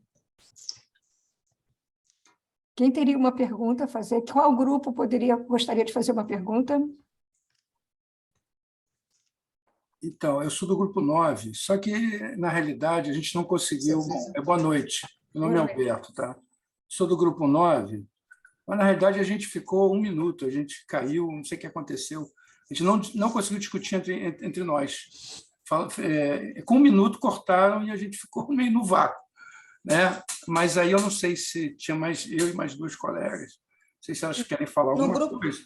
Grupo 9 tinha o doutor Alberto, Jaqueline da Paz, Stephanie e Thalita. Sim, só que a gente não conseguiu conversar. Não conseguiu? Não, porque caiu. Você teria alguma pergunta para fazer, Valentino? Sim. Então, não, eu estou chegando também se as colegas querem fazer. Eu tenho, olha só. Deixa eu te falar. Bom, primeiro, professora Dora, parabenizar aí. Eu acho que a senhora colocou um mundo aí para a gente. É muita coisa, muita informação, mas todas de excelente nível. Entendeu? Agora, existem alguns pontos que eu me peguei aí. Eu acho o seguinte, essa questão aí, eu acho talvez a grande preocupação com a inteligência artificial é porque, na realidade, ela na realidade, ela sai até um pouco de controle, caso a gente não se atente para isso. Tá? Por quê? Porque, na realidade, a própria plataforma ela mesma vai aprendendo, né, com a utilização, né, quando os usuários eles, utilizam. Né? Quanto mais você utiliza, mais, no caso, você está dando informação e mais ela é capaz, através do algoritmo, né, de melhorar até a performance dela. Então, eu queria saber, como a gente viu, né, nas eleições, os problemas que houveram, entendeu? Eu queria saber o seguinte, como a senhora, no caso, acha que a gente deve para que essas plataformas elas estejam efetivamente sob o controle do país sede, entendeu? Não pode ir lá de fora, etc., para, inclusive, resguardar uma soberania, entendeu? Isso talvez que eu acho muito importante aí dessa questão. Eu vou ficar aqui por aqui, para ver se a senhora possa responder para mim. Bom, Alberto, obrigada pela pergunta, mas foge totalmente a inteligência artificial, né? Eu tenho até opinião sobre isso que você falou, então desculpe, mas isso tem a ver com a relação das grandes, o poder que as grandes plataformas de tecnologia estão tendo, principalmente as americanas que atuam no mundo ocidental e que têm a liderança, né, no mundo ocidental, e qual é o impacto e como é que elas se relacionam no país, né? Então, eu acho que professora, desculpe, só o seguinte, mas através de que ferramenta que elas usam? Não é inteligência artificial? Não, tudo bem, o modelo de negócio delas é baseado na tecnologia, é baseado nos dados que usa a inteligência artificial. Mas isso que você está perguntando é outra coisa, é a relação entre a atuação nos países, como é que os países controlam ou não a atuação dessas grandes empresas no seu país. Então, isso é uma questão política. Eu só estou dizendo assim, é outro problema. Não tem a ver com a inteligência artificial, tem a ver com a relação política entre os países e essas grandes empresas, o poder que elas têm e como que o governo, né, o gestor público pode limitar ou regular ou pelo menos ter alguma gestão sobre esse poder que elas têm. Então, nós estamos falando de política, de poder político, de Estado, né? Na relação do Estado com as grandes empresas, como já teve em outras épocas, as grandes empresas industriais, como é que era a relação delas com o país. Né? Eu acho que nesse caso, o fato delas usar uma ou outra tecnologia no seu modelo de negócio não é a questão, assim, não vai determinar como que o Estado vai se relacionar com elas. De fato, elas têm um poder muito grande, elas cada vez mais têm uma concentração de mercado inédita, né? Porque elas, como eu disse na minha apresentação, como elas elas produzem internamente a matéria-prima desse novo modelo de negócio, que é baseado nos dados, na exploração, no tirar informações dos dados, elas têm um poder e elas têm uma...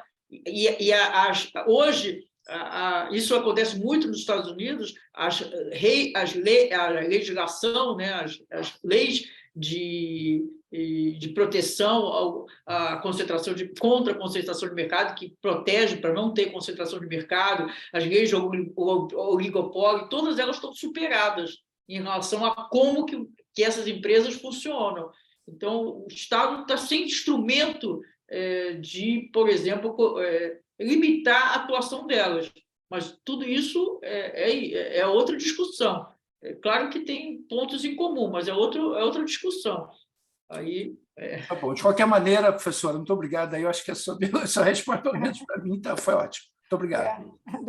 Por favor, o outro grupo gostaria de fazer uma pergunta, ou mesmo um participante do grupo teria interesse em fazer uma pergunta à professora Dora?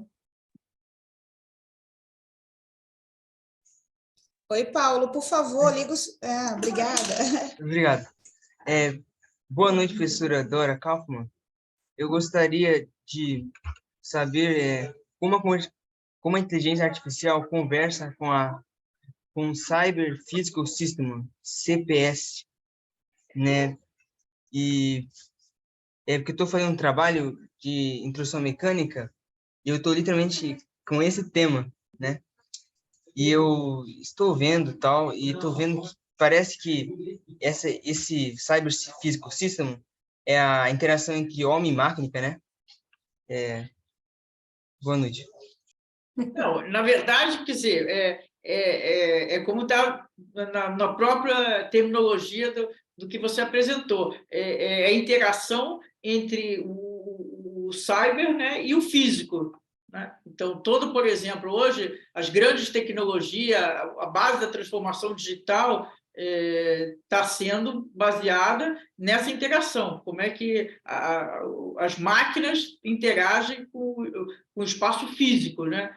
Então, a inteligência artificial está inserida nesse contexto, né? Ela usa as informações que são produzidas também, na verdade, elas são produzidas no espaço digital, mas elas são fruto da vida cotidiana das pessoas. Então, tem totalmente a interação. Eu não sei exatamente o que você gostaria. Eu não, precisaria conversar mais para saber o que você pensou quando fez essa pergunta. Tipo assim,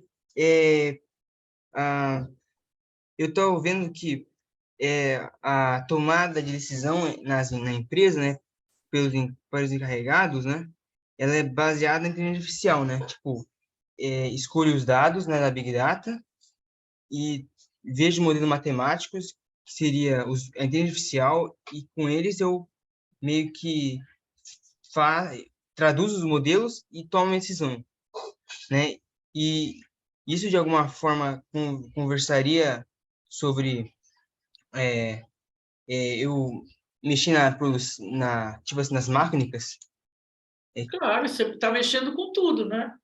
Assim como você fazia os modelos estatísticos que continuam sendo usados, que não são inteligência artificial, que são usados em larga escala, né? Toda a decisão nas empresas, as empresas mais estruturadas sempre tomaram decisão a partir de utilização de grandes volumes de dados, Uhum. e com modelos estatísticos. Como eu disse, o novo é que hoje tem um conjunto de dados extraordinários e tem uma técnica específica de inteligência artificial que consegue lidar com esse volume extraordinário.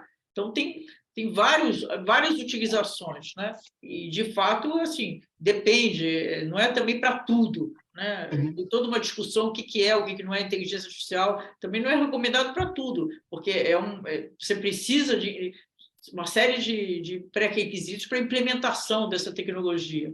Né? Então, depende da decisão, da projeção que você precisa fazer, a grande parte você pode usar um outro modelo estatístico que é mais simples de utilização, não precisa ser inteligência artificial.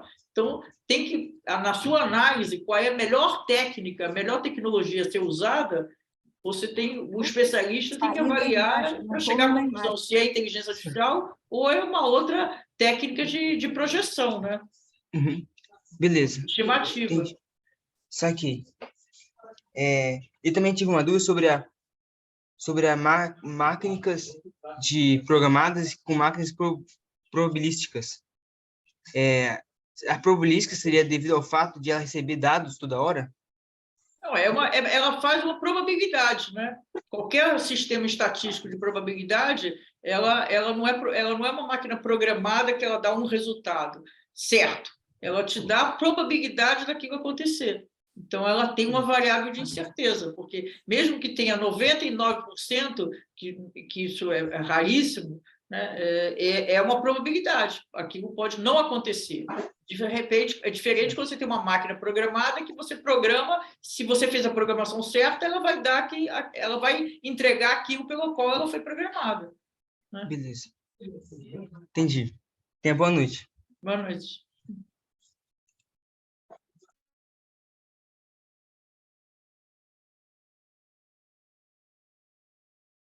Tem uma pergunta aqui no chat. Vocês estão fazendo perguntas muito assim. Eu tenho uma dúvida do Miguel de Luca de Nascimento Silva. Eu tenho uma dúvida também a respeito do contato do ser humano com a evolução da inteligência artificial. O que é que exatamente o Miguel quer saber? Boa noite. A minha pergunta é a seguinte: bom, provavelmente no momento a gente não deve ter assim, estatisticamente, o impacto que a inteligência artificial causa no ser humano, por exemplo, no sentido tanto de dependência como no sentido de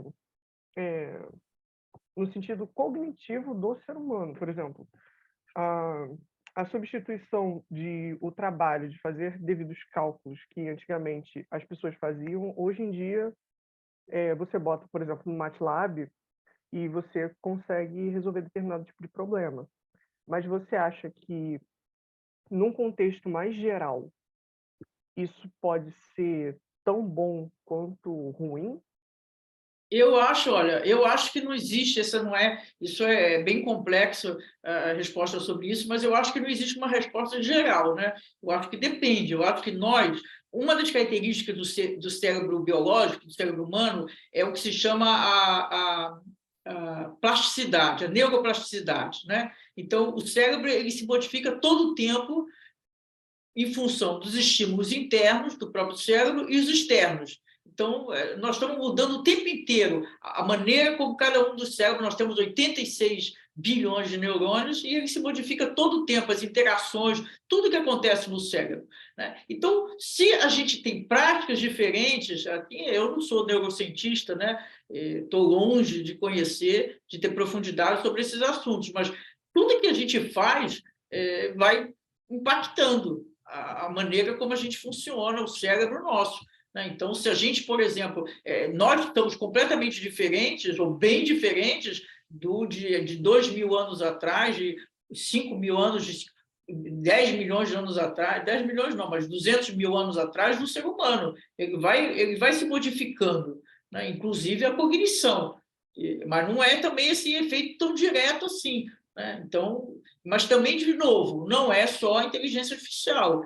O fato de tem várias especulações, e se você fica o tempo inteiro, grande parte do seu dia no celular, por exemplo, o que já afeta você?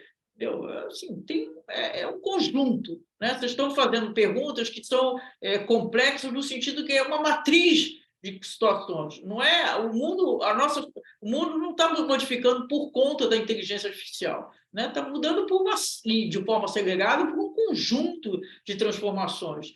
Então a gente precisa ter em conta essas matrizes todas, né? Agora tudo isso é uma polêmica. E tem um livro do Stuart Russell, ele é um pesquisador muito importante nessa área, mas o último livro dele, eu tenho vários também,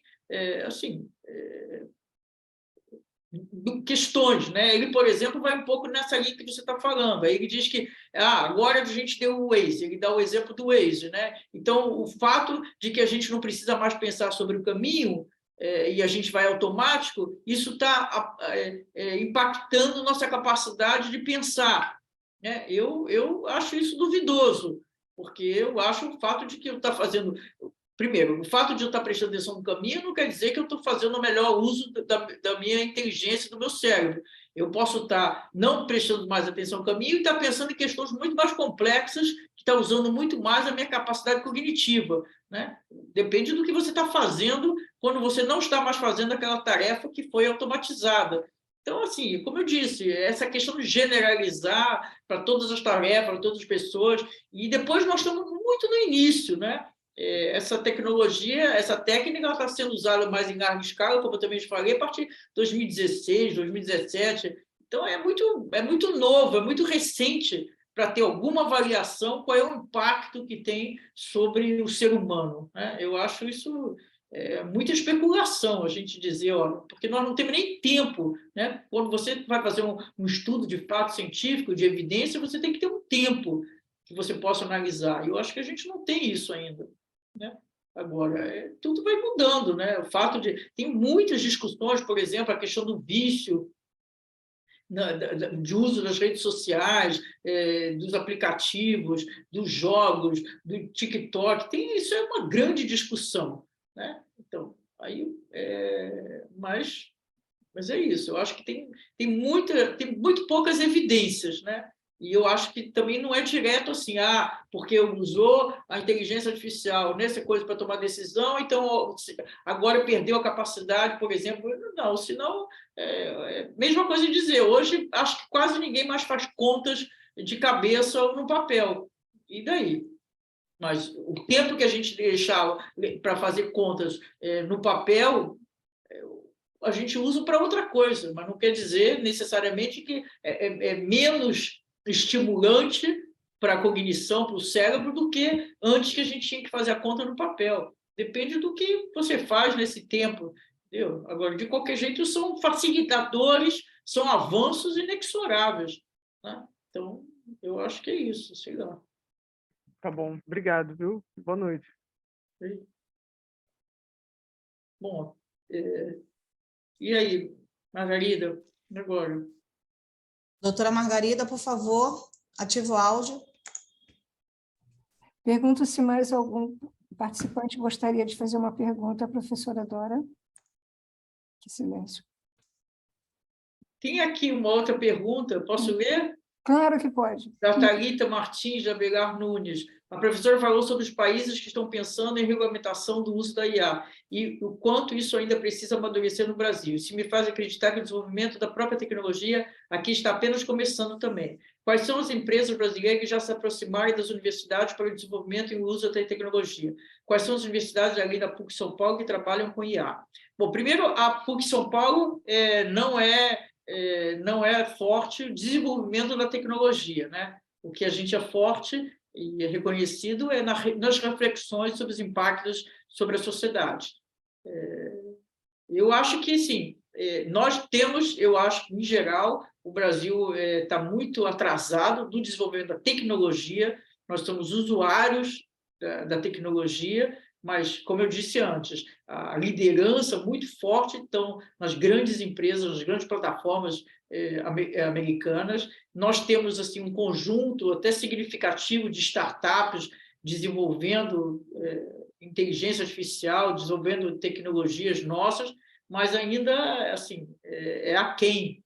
Tem um amigo fazendo doutorado em IA na UFRJ.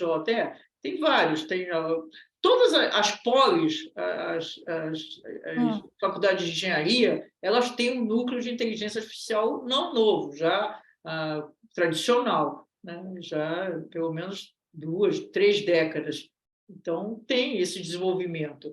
Agora, nós não temos, como você fala, por exemplo, na UFRJ, na USP, mas não tem verba pública, né? Não tem verba, não tem recursos para o desenvolvimento da tecnologia, quando a gente está falando de universidade, de centro de pesquisa da universidade, né? Nós temos uma crise de financiamento. Então, se a gente compara com os volumes que são investidos, por exemplo, mesmo nas grandes universidades, Stanford, MIT, são grandes desenvolvedores dessa tecnologia, do ponto de vista das universidades, eles têm lá, não dá nem para comparar, não só do governo, mas também muito da iniciativa privada. O que a IBM, por exemplo, investe no Media Lab do MIT é a ordem de grandeza absolutamente distinto do que, por exemplo, os $500 mil por ano que está investindo no projeto em conjunto na USP com a FAPESP, que é 500 mil por ano. Né? Então, lá estou falando de centenas de milhões de dólares. Então, nós temos essa... eu acho que o problema nosso maior não é a falta de pesquisadores qualificados na universidade. Eu acho que a gente não tem uma carência grande de recursos para estimular a pesquisa, que foi decrescendo esses últimos anos, e também de infraestrutura, né? Se a gente analisar os ecossistemas de inovação, os grandes ecossistemas de inovação no mundo, primeiro, eles são definidos por política pública e eles têm uma convergência da universidade, do setor privado, dos investidores e do governo. Né? Então, nós não temos isso aqui. Então, nós temos iniciativas. Assim. Lá, hoje eu participei aqui do painel que estava o presidente do polo lá de Recife, do Porto Digital de Recife. Lá eles têm uma dinâmica e uma geração, são uma incubadora grande de startups na área de tecnologia em geral, não é só de inteligência artificial. Né? Então, tem alguns núcleos, mas nós estamos atrasados, nós somos muito mais usuários dessa tecnologia, na medida, como eu também já falei, que é a base de modelos de negócios das plataformas e aplicativos que a gente usa no cotidiano, do que, de fato, desenvolvedores de tecnologia. Você acha que algum dia poderá isso aí? Quer dizer, isso vai demandar muito recurso financeiro para Isso demanda, para mim, política pública, né? política pública, sim. Verdade. Saiu em 2000 foi o ano passado, foi o ano passado, a estratégia de inteligência artificial do governo, né, do Ministério, mas também era tudo menos uma estratégia, né?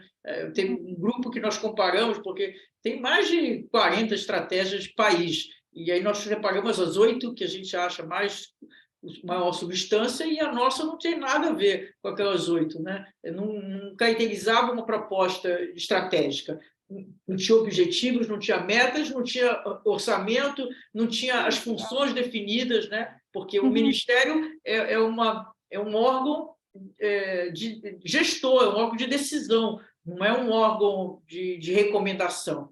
Então, era uma estratégia que foi delimitada, assim, o que deve ser feito, mas um órgão do governo, executivo, que é o Ministério, na minha visão, tem que dizer como fazer. Como, claro. E como vai financiar aquele como fazer, e não o que precisa fazer. Então, tem que ter política pública, né? Então, tem que ter política pública, e na maneira que você vai ter política pública, você vai ter financiamento não só público, mas financiamento também privado, mas tudo organizado, né? Então, eu acho que, sei lá, em algum momento espero que isso vai se modificando, porque de fato, a inteligência artificial está impactando, é outro assunto que a gente não falou hoje, mas ela tem, a maior parte dos sistemas, ela tem que fazer o que se chama rotular os dados, né? Não é só ter os dados, você tem que botar o label, como se diz em inglês, rotular os dados. Então, esse trabalho, por exemplo, é feito manual em larga escala. Então, tem um conjunto de trabalhadores, já com peso brasileiros, que prestam serviço para essas grandes plataformas. A principal delas é a Amazon Mechanical Turk. Então, isso é um tipo de mão de obra, de trabalho informal que está acontecendo, que também não se discute, que tem um conjunto significativo de brasileiros empenhados, que têm baixa qualificação e que estão trabalhando nesse sistema. Então, tem muitos impactos, né? Muito extenso. É uma tecnologia transversal, ela está se disseminando e muito rapidamente. Então, por isso que a questão da regulamentação ela é importante, porque eu sou favorável e defendo a regulamentação setorial, a regulamentação e fiscalização setorial, cada agência setorial que vai definir. Agora, tem que ter um arcabouço, assim mesmo, principiológico do país. Mas é política pública. Nada é quase que impossível você avançar se você não tiver política pública. O modelo nos Estados Unidos, mesmo sendo liderado, totalmente definido pelas grandes empresas de tecnologia, mas não sei quanto vocês estão acompanhando os governos, porque lá muda o governo, mas eu acho que é diferente nosso aqui, né? Tem todas as estruturas de fato, da governança, que elas continuam. Então, tem um histórico e tem uma pressão muito grande em cima dessas grandes empresas de tecnologia, né? Para tentar controlar o impacto e o poder que elas estão tendo sobre a sociedade americana. Então, eu acho que é isso. Em algum momento, não sei, são muitas as questões que nós temos no Brasil, né? Muitas. Sim, são muitas, realmente, e o fato de nós termos um país um problema social muito grande, um desnível social muito grande, com volume de pessoas nesse desnível, né? Torna um futuro... Agudiza, sem dúvida. Aterrorizador, realmente. Sem dúvida. Nós estamos falando...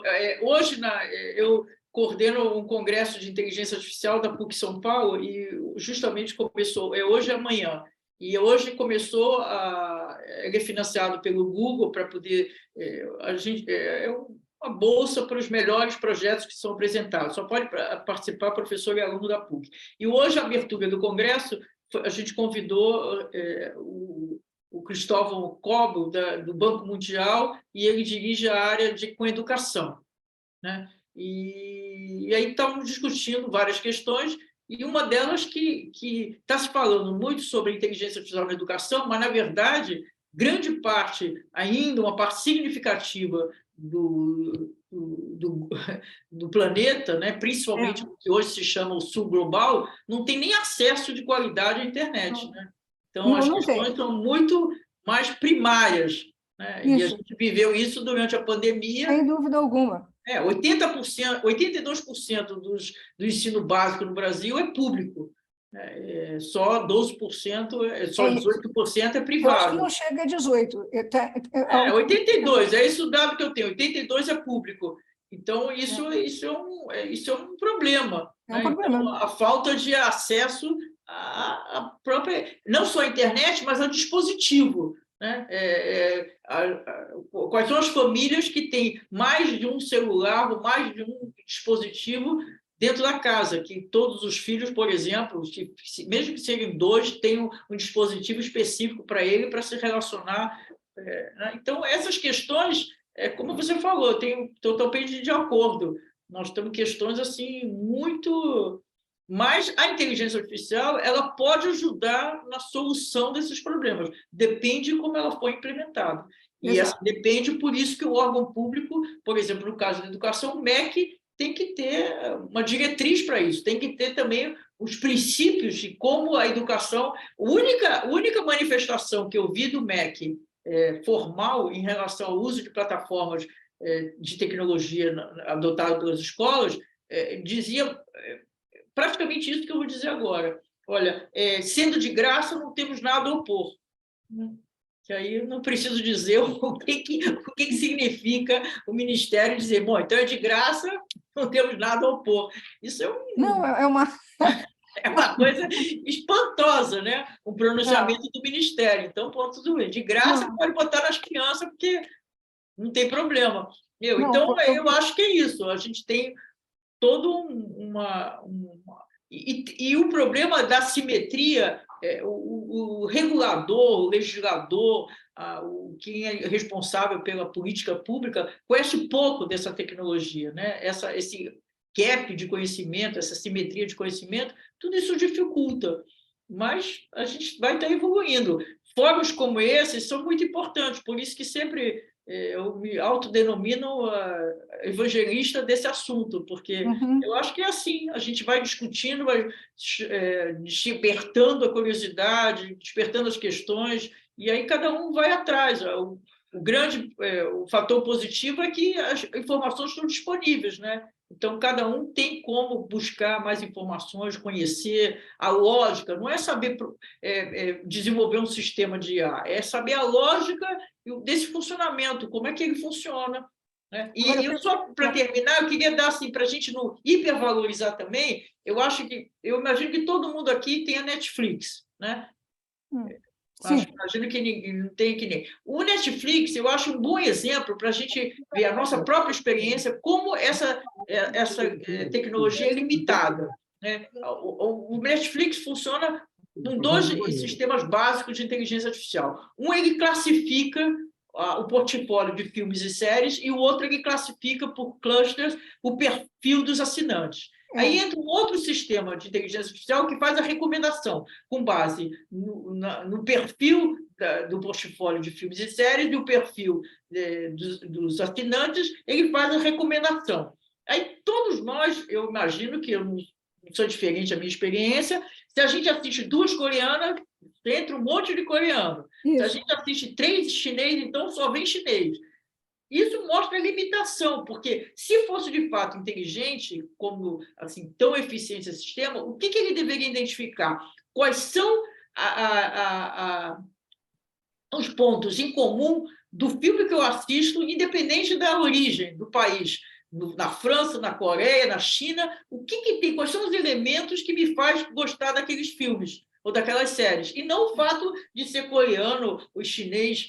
Então, eu acho que a experiência, eu gosto desse exemplo, porque todos nós estamos com o Facebook, no Netflix, e temos essa experiência. Né? Então, e ninguém pode dizer que o Netflix tem um problema de não conseguir contratar bons desenvolvedores da tecnologia. Claro, uma empresa monumental, riquíssima. Então, esse não é o caso. Né? Então, o caso é porque, de fato, tem muitas limitações. Então, imagina usar essa tecnologia para questões que têm impacto direto no usuário, nas pessoas, nas empresas. Né? Então, eu acho que é sempre um parceiro. Então, eu faço muito alerta para nem hipervalorizar a tecnologia, nem torná-la, fazer assim, uma demonização. Eu acho que isso é uma tecnologia muito fundamental, tem benefícios extraordinários e a gente tem que trabalhar para minimizar os impactos negativos. Então, é isso que eu acho. Agora eu tenho que... Está na sua hora. É. Tá na sua hora. Bom, eu concordo com você, mas eu fico muito impressionada, porque hoje você vai pegar pessoal que está fazendo vestibular ou está no segundo grau, né? Não existe mais engenharia civil, mecânica, não existe. É só TI ou, enfim, sistemas, você não tem outra opção. Quer dizer, você não ouve outra opção, né? A menos dos que aqueles que vão para áreas humanas, aí separam muito, mas na tecnológica só dá isso daí. Não, a função de engenheiro já está em crise há muito tempo, né? Desde na minha época, aliás, eu nunca exerci como engenheiro, mas eu acho que os bancos, por exemplo, é um lugar cheio de engenheiro. Sim, o pessoal que fez engenharia de produção, numa época... Não, engenheiro qualquer, porque o conceito é que entende de matemática. Então, está cheio nas gestões, né? Nas últimas décadas, foi diminuindo o engenheiro que se forma em engenharia e exerce a função como engenheiro, né? Então, é isso, tem uma mudança grande nas novas funções, nas novas oportunidades, mas não é só causada pela inteligência artificial, é um conjunto... Não, é um conjunto, mas realmente a inteligência passou a ser a grande atração, né? A grande atração é a inteligência artificial, ainda bem. Agora, tem uma atração. Muito obrigada. Foi um prazer enorme. Esperamos contar com você outras vezes. Foi muito, muito bom. Creio que todos tenham ficado bastante satisfeitos e cheios de questionamentos. Muito bom. Isso é ótimo. Esse é o meu principal objetivo. Se não tivesse questionamento nenhum, não foi bom. Não é válido. Não é válido. Não é válido. Okay. Então, um beijo grande para vocês. Para você também. E um abraço. Prazer. Parabéns pela palestra. Muito obrigada. Tchau. Tchau para todos. Tchau. Juju, posso falar com a Alecrim, com o Michel no instante? Pode, o pessoal está na sala, tá? Então, eu me despeço deles agora, né? Por favor. Boa noite a todos. Juliana, vocês estão me ouvindo? Só um momento, por favor. Estamos ouvindo agora. Eu estou em São Paulo e a transmissão foi muito ruim e eu acabei não podendo participar. Eu lamento muito, mas espero que nas próximas a gente possa fazer melhor. Será. Assim será. Assim será. Ótimo. Encerramos aqui. Agradeço a presença de todos. Isso, posso falar também? É isso aqui? Gostaria de, em nome do Clube de Engenharia, agradecer a presença de todos. Foi um prazer contar com vocês aqui. Esperamos que vocês novamente, num próximo evento, estejam presentes, porque nós escolhemos os nossos palestrantes, a organização desses eventos, escolhemos os nossos palestrantes com muito cuidado, com muita atenção àquilo que eles podem transmitir. Boa noite a todos e até breve. Boa noite, Margarida. Boa noite, Michel Alecrim. Valeu, boa noite. Boa noite, Juliana.